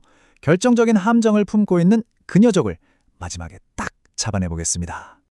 자, 먼저 1번 선택지부터 볼게요. 법과 질서 지향 단계는 인습적 수준에 해당한다. 이거 맞는 말일까요? 네, 맞습니다. 이건 맞는 설명이죠. 법과 질서를 지키는 건 사회적인 규범을 따르는 인습적 수준의 아주 대표적인 특징이잖아요. 그러니까 1번은 옳은 설명, 맞습니다. 자, 다음으로 3번 선택지 한번 보죠. 전인습적 수준에서는 행동의 원인보다 결과에 따라 옳고 그름을 판단한다. 이건 어떨까요? 맞는 설명일까요? 네, 이것도 맞는 말입니다. 우리가 방금 살펴봤듯이 전인습적 수준의 핵심은 벌을 피하고 상을 받는 것, 즉 결과에 집중하는 거였죠? 그러니까 3번도 옳은 설명이네요. 자, 이번엔 4번 선택지입니다. 보편적 윤리지향 단계에서는 정의, 평등, 양심적 행위를 지향한다. 도덕성 발달 단계 중에 가장 높은 단계에 대한 설명인데 한번 볼까요? 네, 이것도 정확한 설명이죠. 개인의 양심, 보편적인 가치를 따르는 게 바로 후인습적 수준의 핵심이잖아요. 4번도 맞는 이야기입니다. 자, 이제 5번 선택지 볼게요. 이건 콜버그의 연구 방법에 대한 설명인데 도덕적 딜레마가 담긴 이야기를 들려주고 그 반응을 보고 발달 단계를 파악했다. 이게 맞는 내용일까요? 네, 그럼요. 당연하죠. 그 유명한 하인치 딜레마 이야기 다들 들어보셨죠? 바로 그런 윤리적 딜레마에 사람들이 어떻게 반응하는지를 분석해서 만든 게 콜버그 이론의 바탕이거든요. 그러니까 5번도 맞는 설명입니다. 자, 그럼 남은 건 딱 하나, 선택지 2번이네요. 콜버그는 피아제의 도덕성 발달 이론의 기초를 제공하였다. 바로 여기에 결정적인 함정이 숨어 있었습니다. 이 시간 순서, 이게 핵심입니다, 이게. 여기 오른쪽에 진실을 한번 보세요. 피아제의 이론이 먼저 나왔고요. 콜버그가 그 이론을 바탕으로 더 발전시키고 확장시킨 거예요. 그런데 선택지는 이 순서를 완전히 뒤바꿔서 말하고 있죠? 콜버그가 피아제한테 영향이 줬다? 아니죠. 자, 이렇게 모든 증거를 검토하고 나니까 범인이 누구인지, 그러니까 옳지 않은 설명이 뭔지 명백해졌습니다. 네, 사건 종결입니다. 옳지 않은 설명은 바로 2번이었어요. 다시 한번 강조할게요. 콜버그가 피아제 이론의 기초를 제공한 게 아니라 피아제 이론을 바탕으로 자기 이론을 확장하고 발전시킨 거예요. 이게 엄청난 차이죠. 자, 범인은 잡았는데요. 근데 여기서 끝이 아닙니다. 왜 60%나 되는 분들이 이 함정에 빠졌을까요? 데이터를 보면서 그 이유를 한번 깊게 파고들어 보죠. 이 오답 분포를 보면요, 진짜 흥미로운 점을 알 수 있어요. 정답인 2번 다음으로 3번하고 4번을 많이들 고르셨어요. 이게 무슨 뜻이냐면요, 많은 분들이 피아제랑 콜버그의 관계 같은 학자들 사이의 이야기보다는 전인습적 수준이니 후인습적 수준이니 하는 그 개념 자체를 헷갈려 했다는 거예요. 특히 각 단계의 세부적인 특징을 정확하게 외우지 않으면 이런 함정에 빠지기가 정말 쉽다는 거죠. 자, 그럼 오늘 내용을 최종적으로 정리하면서 우리 머릿속에 꼭 저장해야 할 핵심 파일에 도장을 꽝 찍어보겠습니다. 오늘의 기출에도 키워드는 바로 11번 콜버그의 도덕성 발달 이론입니다. 오늘 저희가 분석한 내용뿐만 아니라 각 단계의 세부적인 특징들까지 꼭 다시 한번 꼼꼼하게 복습해주세요. 마지막으로 여러분께 질문 하나 던지면서 마무리할까 합니다. 오늘 본 피아제와 콜버그의 경우처럼 여러 이론들이 서로 영향을 주고받을 때 이 선후관계, 이 영향관계를 놓치지 않으려면 어떻게 공부하는 게 좋을까요? 이 부분에 대해서 한번 고민해 보시면 앞으로는 비슷한 함정에 절대 빠지지 않으실 수 있을 겁니다. 안녕하세요, 여러분. 시험 공부하다 보면 또 반두라야? 할 정도로 이 이름 정말 자주 보시죠? 근데 이상하게 막상 문제를 딱 마주하면 개념이 좀 헷갈릴 때가 많아요. 그래서 오늘은요, 많은 분들이 딱 그렇다고 느끼는 반두라의 사회학습 이론, 이 기출문제 하나를 저랑 같이 풀어보면서 아주 확실하게 머릿속에 딱 정리해 드릴게요. 자, 바로 이 문제입니다. 19회 시험에 나왔던 16번 문제, 반두라 이론에 대해서 옳지 않은 것을 고르라는 건데 어때요? 선택지를 쭉 훑어보면 이것도 맞는 말 같고 저것도 맞는 말 같은데 싶으실 거예요. 진짜 헷갈리기 쉽죠? 괜찮습니다. 지금부터 저랑 같이 하나씩 아주 꼼꼼하게 뜯어보면서 정답을 찾아보자고요. 네, 오늘 우리가 이 문제 하나를 아주 그냥 뿌리 뽑기 위해서 거쳐갈 과정입니다. 선택지 하나하나 뜯어보고 정답 찾고 심지어 왜 다른 사람들은 이걸 헷갈렸을까? 그 함정까지 분석해 볼 거예요. 이 순서대로만 쭉 따라오시면 앞으로 반두라 문제는 정말 자신감이 붙으실 겁니다. 자, 그럼 본격적으로 한번 시작해볼까요? 먼저 선택지 1번하고 2번부터 같이 볼게요. 과연 이 설명들이 반두라 이론의 핵심을 제대로 짚고 있는지 한번 확인해보죠. 자, 첫 번째 선택지입니다. 1번, 학습은 사람, 환경, 행동의 상호작용으로 이루어진다. 어떠세요? 이건요, 반두라 이론의 정말 가장 기본이 되는 아이디어라고 할 수 있어요. 당연히 맞는 설명이죠. 그리고 이 아주 중요한 개념에 딱 붙어있는 이름이 있습니다. 바로 상호결정론이에요. 이게 진짜 재밌는 부분인데요. 뭐냐면 이 세 가지 요소 있잖아요. 사람, 행동, 환경. 이 셋 중 어느 하나가 일방적으로 나머지에 영향을 주는 게 아니라는 거예요. 상상이 되세요? 마치 세 개의 톱니바퀴가 서로 딱 맞물려서 계속 같이 돌아가는 것처럼 서로가 서로에게 계속 영향을 주고받는다는 거죠. 바로 이게 반두라 이론을 이해하는 가장 기본적인 틀입니다. 자, 그럼 2번 선택지. 특정 행동을 성공적으로 수행할 수 있다는 신념을 강조한다. 이것도 맞는 설명입니다. 나 이거 할 수 있어.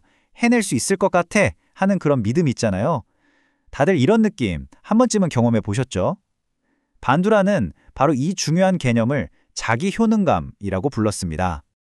이 자기 효능감이요, 생각보다 훨씬 중요합니다. 왜냐고요? 이게 바로 우리가 어떤 새로운 행동을 시도할지 말지, 또 얼마나 노력을 쏟아 부을지, 그리고 힘든 상황에 딱 부딪혔을 때 포기하지 않고 얼마나 버텨낼 수 있을지를 결정하는 아주 핵심적인 동기부여 요인이거든요. 그러니까 반두라 이론에서 정말 빼놓을 수가 없는 개념이죠. 좋아요. 지금까지 보니까 1번, 2번은 둘 다 맞는 설명이었네요. 그럼 이제 남은 것 중에 3번하고 5번은 어떨까요? 계속해서 한번 파헤쳐 보겠습니다. 네, 3번. 개인이 지닌 인지적 요인의 영향력을 강조한다. 이것도 역시 옳은 설명입니다. 사실 이게 진짜 중요한 포인트예요. 왜냐면 반두라의 이론이 처음에는 사회학습 이론이라고 불렸다가 나중에는 이름이 사회인지 이론으로 바뀌거든요. 그만큼 이 인지, 다시 말해서 우리의 생각이나 믿음 같은 것들을 엄청나게 중요하게 봤다는 뜻이겠죠? 자, 이번엔 5번 선택지입니다. 인간은 스스로 자신의 행동을 강화할 수 있음을 강조한다. 이것도 역시나 맞는 내용이죠. 우리가 꼭 다른 사람한테 칭찬을 받거나 보상을 받아야만 행동이 바뀌는 건 아니잖아요. 예를 들어 나 오늘 공부 이만큼 해야지 하고 목표를 정하고 그걸 딱 해냈을 때 스스로 뿌듯하다 하고 느끼는 거예요. 바로 이걸 자기 강화라고 합니다. 이 자기 강화라는 개념 덕분에 우리는 어떻게 스스로의 행동을 관리하고 통제할 수 있는지를 설명할 수 있게 돼요. 누가 시켜서 하는 게 아니라 외부의 통제에서 벗어나서 스스로 동기를 부여하는 자기 주도적인 존재가 될 수 있다는 가능성을 열어준 거죠. 이것도 정말 중요한 개념입니다. 자, 여러분, 지금까지 우리 1번, 2번, 3번, 5번 선택지를 살펴봤는데 전부 다 맞는 설명이었어요. 그렇다는 건 뭐죠? 네, 맞습니다. 옳지 않은 것을 찾으라는 이 문제의 정답은 바로 4번이라는 얘기가 되겠죠. 그럼 지금부터 이 4번 선택지가 도대체 왜, 뭐가 틀렸는지 그 결정적인 이유를 파헤쳐 보겠습니다. 네, 바로 이 문장입니다. 4번. 관찰학습의 첫 번째 단계는 동기유발 과정이며 바로 이 부분이 틀렸습니다. 관찰학습의 첫 단계는 동기유발 과정이 아니에요. 이 설명이 명백히 잘못됐기 때문에 이 문제의 정답은 4번이 되는 겁니다. 그렇다면 말이죠. 여기서 질문. 관찰학습의 올바른 순서는 과연 뭘까요? 자, 잠시 한번 머릿속으로 떠올려 보세요. 우리가 뭔가를 보고 배울 때 어떤 순서를 거치게 될까요? 정답은 바로 이 순서입니다. 1단계 주의 집중, 2단계 보존, 3단계 운동 재생, 그리고 마지막 4단계가 동기화 과정이에요. 이게 잘 와닿지 않으시면 우리 요리 유튜브 보면서 따라하는 걸 한번 생각해 보세요. 제일 먼저 어떡하죠? 일단 영상에 주의를 집중해서 봐야겠죠. 이게 1단계. 그리고 나서 레시피나 조리 과정을 머릿속에 기억, 즉 보존해야 하고요. 이게 2단계.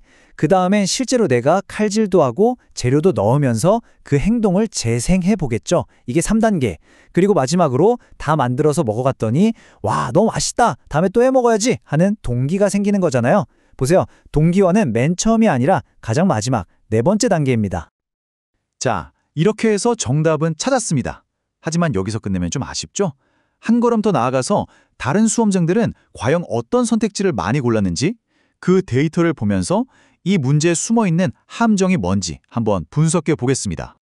이 데이터를 보면 정말 흥미로운데요. 정답인 4번을 고른 분들이 47%, 그러니까 거의 절반 정도네요. 아주 잘 푸신 거죠? 그런데 정말 우리가 주목해야 할 부분은 바로 3번 선택지입니다. 무려 25%. 응시생 4명 중 1명은 3번이 틀렸다고 생각하고 이걸 답으로 고른 거예요. 도대체 왜 그랬을까요? 일단 정답을 맞히신 47%는 방금 우리가 확인한 것처럼 관찰학습의 4단계를 정확하게 알고 있었던 분들입니다. 반면에 3번을 고른 25%의 분들은 왜 헷갈렸을까요? 아마도 인지적 요인이라는 표현 때문일 거예요. 다른 선택지에 나오는 자기 효능감이나 자기 강화 같은 말에 비해서 뭔가 좀 더 추상적이고 막연하게 느껴지잖아요. 그러니까 뭔가 이게 틀린 설명 아닐까 하고 착각하기가 쉬웠던 거죠.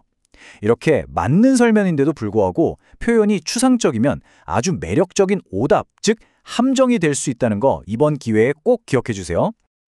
자, 그럼 오늘 우리가 분석한 내용들 머릿속에 쏙 들어오게 깔끔하게 정리하면서 마무리해 보겠습니다.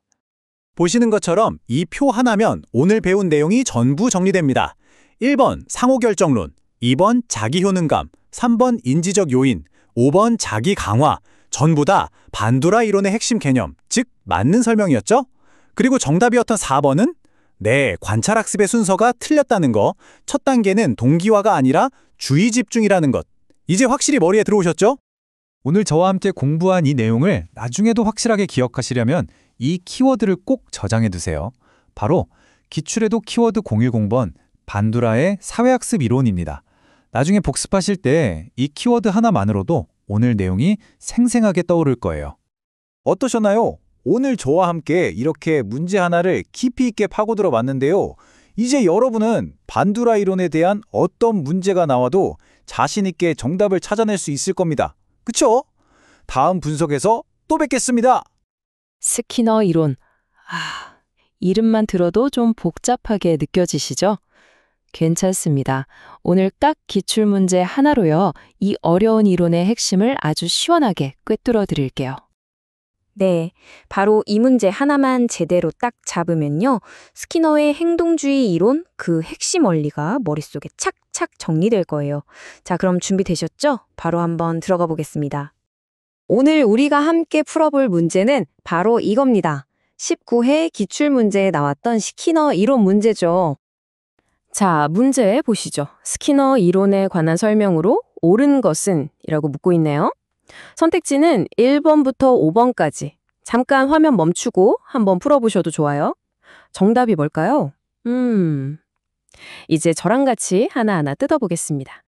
좋습니다. 가장 먼저 정답부터 시원하게 공개하고 시작하겠습니다. 정답인 1번 선택지부터 확실하게 분석하고 갈게요. 네, 1번 행동 조성은 복잡한 행동의 점진적 습득을 설명하는 개념이다. 바로 이게 정답입니다. 근데 왜 이게 정답일까요? 그 열쇠는 바로 행동 조성, 영어로는 쉐이핑이라는 이 개념에 있습니다. 이 행동 조성이라는 게 뭐냐면요. 아주 복잡한 행동을 한 번에 가르치는 게 아니에요. 마치 돌고래 조련사가 돌고래한테 공중 점프를 가르치는 걸 상상해 보세요. 처음부터 자, 점프해! 이러지 않잖아요. 물 위로 살짝 올라오는 것부터 시작해서 조금 더 높이, 더 높이 이렇게 목표에 가까워질 때마다 보상을 주면서 조금씩 단계적으로 만들어 나가는 거예요. 바로 이 점진적인 접근이 핵심인 거죠. 그러니까 1번 선택지는 이 행동 조성의 개념을 아주 정확하게 설명하고 있는 거죠. 자, 그럼 정답은 확실히 알았으니까 이제 나머지 선택지들이 왜 틀렸는지 그 함정들을 하나씩 파헤쳐 보겠습니다. 자, 이번엔 2번하고 4번을 같이 볼게요. 이 두 가지가 스키너 이론에 대해 사람들이 가장 흔하게 가지고 있는 오해를 담고 있거든요. 2번 선택지, 반응적 행동을 조작적 행동보다 강조한다. 이건요, 스키너 이론의 심장을 그냥 거꾸로 찌른 거예요. 완전히 반대로 이야기하고 있죠. 이걸 이해하려면 파블로프를 떠올리면 쉬워요. 파블로프의 개가 종소리만 듣고 침을 흘리는 거. 이건 자극에 대한 자동적인 반응이죠. 이게 바로 반응적 행동이에요. 하지만 스키너가 주목한 건 이게 아니에요. 스키너 상자 안에 쥐를 생각해 보세요. 쥐가 배고파서 돌아다니다가 우연히 지렛대를 눌렀더니 먹이가 나왔어요. 그럼 다음부터는 먹이가 필요할 때 스스로 지렛대를 누르겠죠? 이렇게 어떤 결과를 얻기 위해 자발적으로 하는 행동. 이게 바로 스키너가 파고든 조작적 행동입니다. 완전히 다르죠? 자, 다음은 4번. 인간의 행동은 자유의지의 결과이다. 와, 이 자유의지라는 단어는요, 스키너 이론과는 정말 상극이에요. 물과 기름 같은 관계라고 할 수 있죠. 스키너는 이렇게 생각했어요. 네가 지금 자유의지로 이걸 선택했다고? 천만에. 그건 네가 과거에 비슷한 행동을 했을 때 보상받았던 경험이 쌓여서 환경에 의해 그렇게 하도록 만들어진 것뿐이야. 라고 말하는 거죠. 그러니까 인간에게 자유의지란 없다고 본 거예요. 모든 건 환경의 산물이라는 거죠. 진짜 좀 충격적인 주장이죠? 자, 이제 대망의 3번과 5번입니다. 제가 왜 대망의라고 했냐면 이 두 개가 수험생들을 찰탈 털어가는 가장 교묘한 함정 문제들이기 때문이에요. 용어는 맞는 걸 썼는데 설명을 엉뚱하게 해놨거든요. 3번 선택지를 한번 소리내서 읽어볼까요? 변동 간격 계획은 평균 몇 번의 반응을 한 후에 강화물을 제공하는 것이다. 어때요? 뭔가 어색하지 않으세요? 간격이라는 단어랑 몇 번의 반응이라는 말이 서로 안 맞잖아요? 네, 맞아요. 단어들을 막 섞어 놓은 거예요. 자, 정리를 해드릴게요. 간격 계획은 시간 개념이에요. 낚시를 생각해 보세요. 언제 물고기가 물지 그 시간을 모르죠? 이게 변동 간격입니다. 반면에 비율 계획은 횟수 개념이에요. 슬롯머신 아시죠? 몇 번을 당겨야 잭팟이 터질지 모르잖아요. 이게 변동 비율이에요. 그러니까 선택지는 변동 간격을 설명하면서 내용은 변동 비율의 것을 갖다 붙인 거죠. 아시겠죠? 시간과 횟수, 이 두 개만 구분하면 절대 안 헷갈립니다. 그리고 5번 선택지. 이건 정말 별표 5개짜리입니다. 부적 강화는 특정 행동의 빈도를 감소시키는 효과를 가진다. 이건 행동주의 이론을 공부하는 거의 모든 분들이 한 번쯤은 빠지는 늪이에요. 부정이라는 말 때문에 다들 헷갈리는 거죠. 핵심은 이겁니다. 제 말을 잘 들어보세요.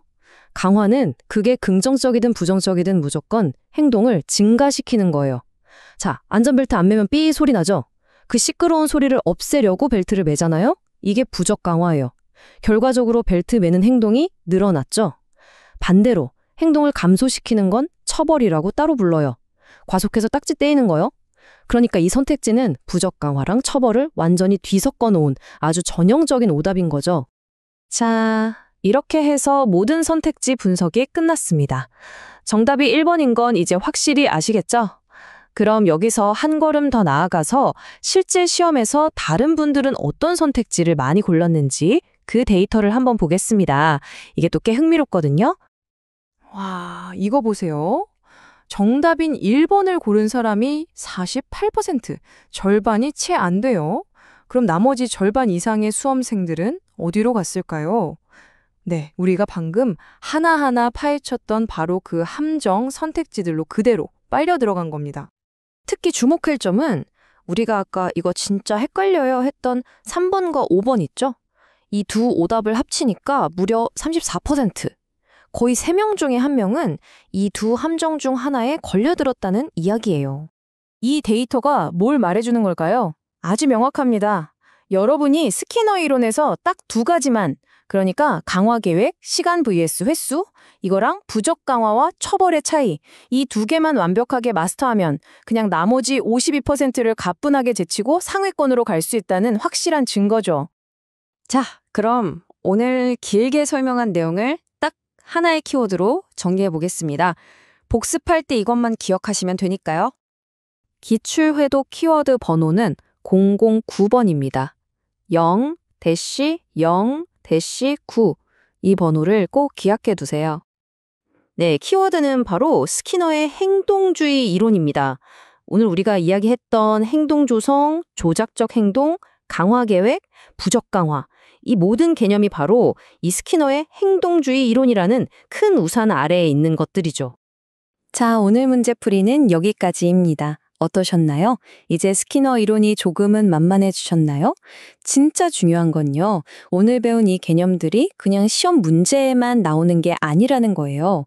우리가 아이를 칭찬하는 방식, 내가 스마트폰을 계속 보게 되는 이유, 이 모든 것 안에 스키너의 원리가 숨어 있거든요. 우리 주변에서 행동 조성이나 강화, 처벌의 예를 한번 찾아보는 건 어떨까요? 오늘 내용이 여러분의 공부에 큰 도움이 되었기를 바랍니다. 감사합니다. 안녕하세요, 여러분. 시험 공부하다 보면 이 이름 정말 지겹도록 보셨을 거예요. 바로 발달 심리학의 거장, 장 피아제.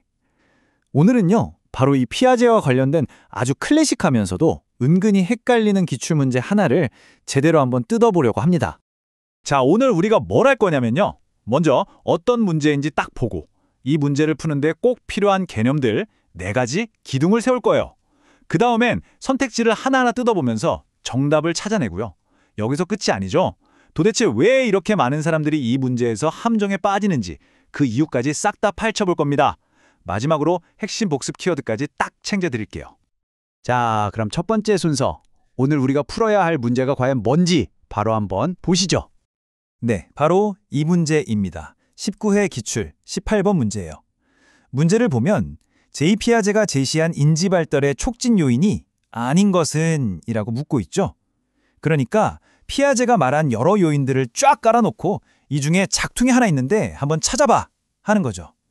개념을 정말 정확하게 알고 있는지 딱 떠보는 아주 전형적인 문제 유형이라고 할 수 있습니다.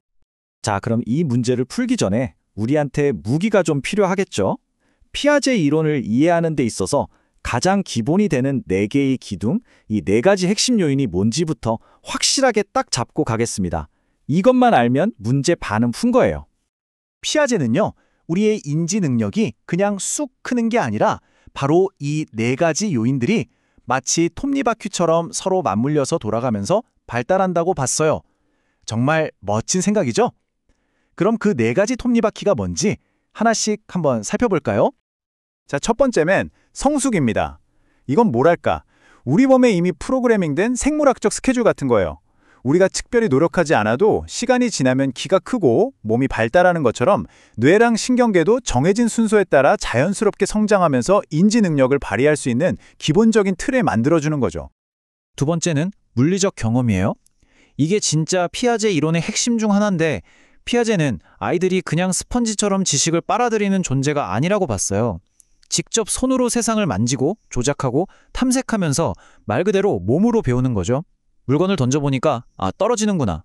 블럭을 쌓아보니까 아, 이렇게 하면 무너지는구나 하는 식으로요. 바로 이 과정에서 스스로 지식을 만들어 나간다고 본 겁니다. 세 번째는 사회적 상호작용입니다. 아무리 혼자 세상을 탐험해도 한계가 있겠죠? 다른 사람, 그러니까 부모님이나 친구, 선생님과 이야기하고 토론하면서 배우는 거예요. 내 생각과 다른 친구의 의견을 들으면서 저렇게 생각할 수도 있네? 하고 내 생각의 틀을 넓혀가는 거죠. 문화나 지식 같은 것도 다 이런 상호작용을 통해서 배우게 되고요. 자, 그리고 마지막 네 번째. 이게 진짜 중요합니다. 바로 평형화예요. 이건 나머지 세 가지 요소를 모두 아우르는 인지 발달의 총사령관, 핵심 엔진이라고 할 수 있어요. 이게 뭐냐면 내가 원래 알던 세상과 새로운 정보가 딱 맞아떨어지면 머릿속에 편안하죠. 이게 평형 상태예요.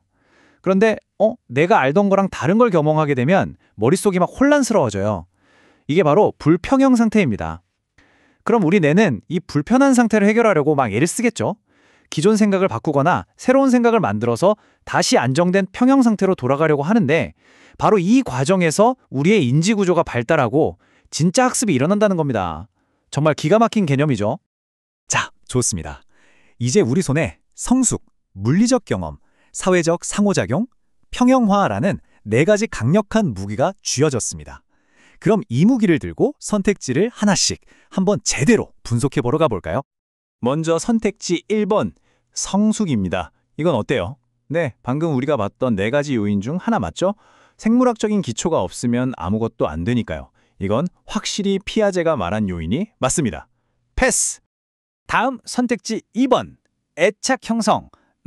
애착이라는 말, 이거 발달 심리학에서 진짜 중요한 개념이긴 해요. 보통 존 볼비 이론에서 많이 나오죠? 아이가 주 양육자랑 맺는 끈끈한 정서적 유대, 정말 중요하죠. 근데 잠깐만요. 우리가 지금 다루는 건 피아제의 인지 발달, 즉 생각하는 힘의 발달이잖아요?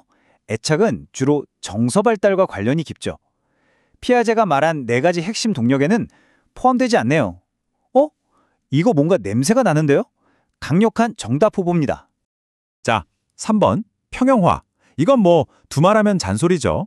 인지 발달의 청사령관, 핵심 엔진이라고 제가 아까 그렇게 강조했잖아요. 당연히 피아제가 말한 요인이 맞습니다. 다음 4번 물리적 경험.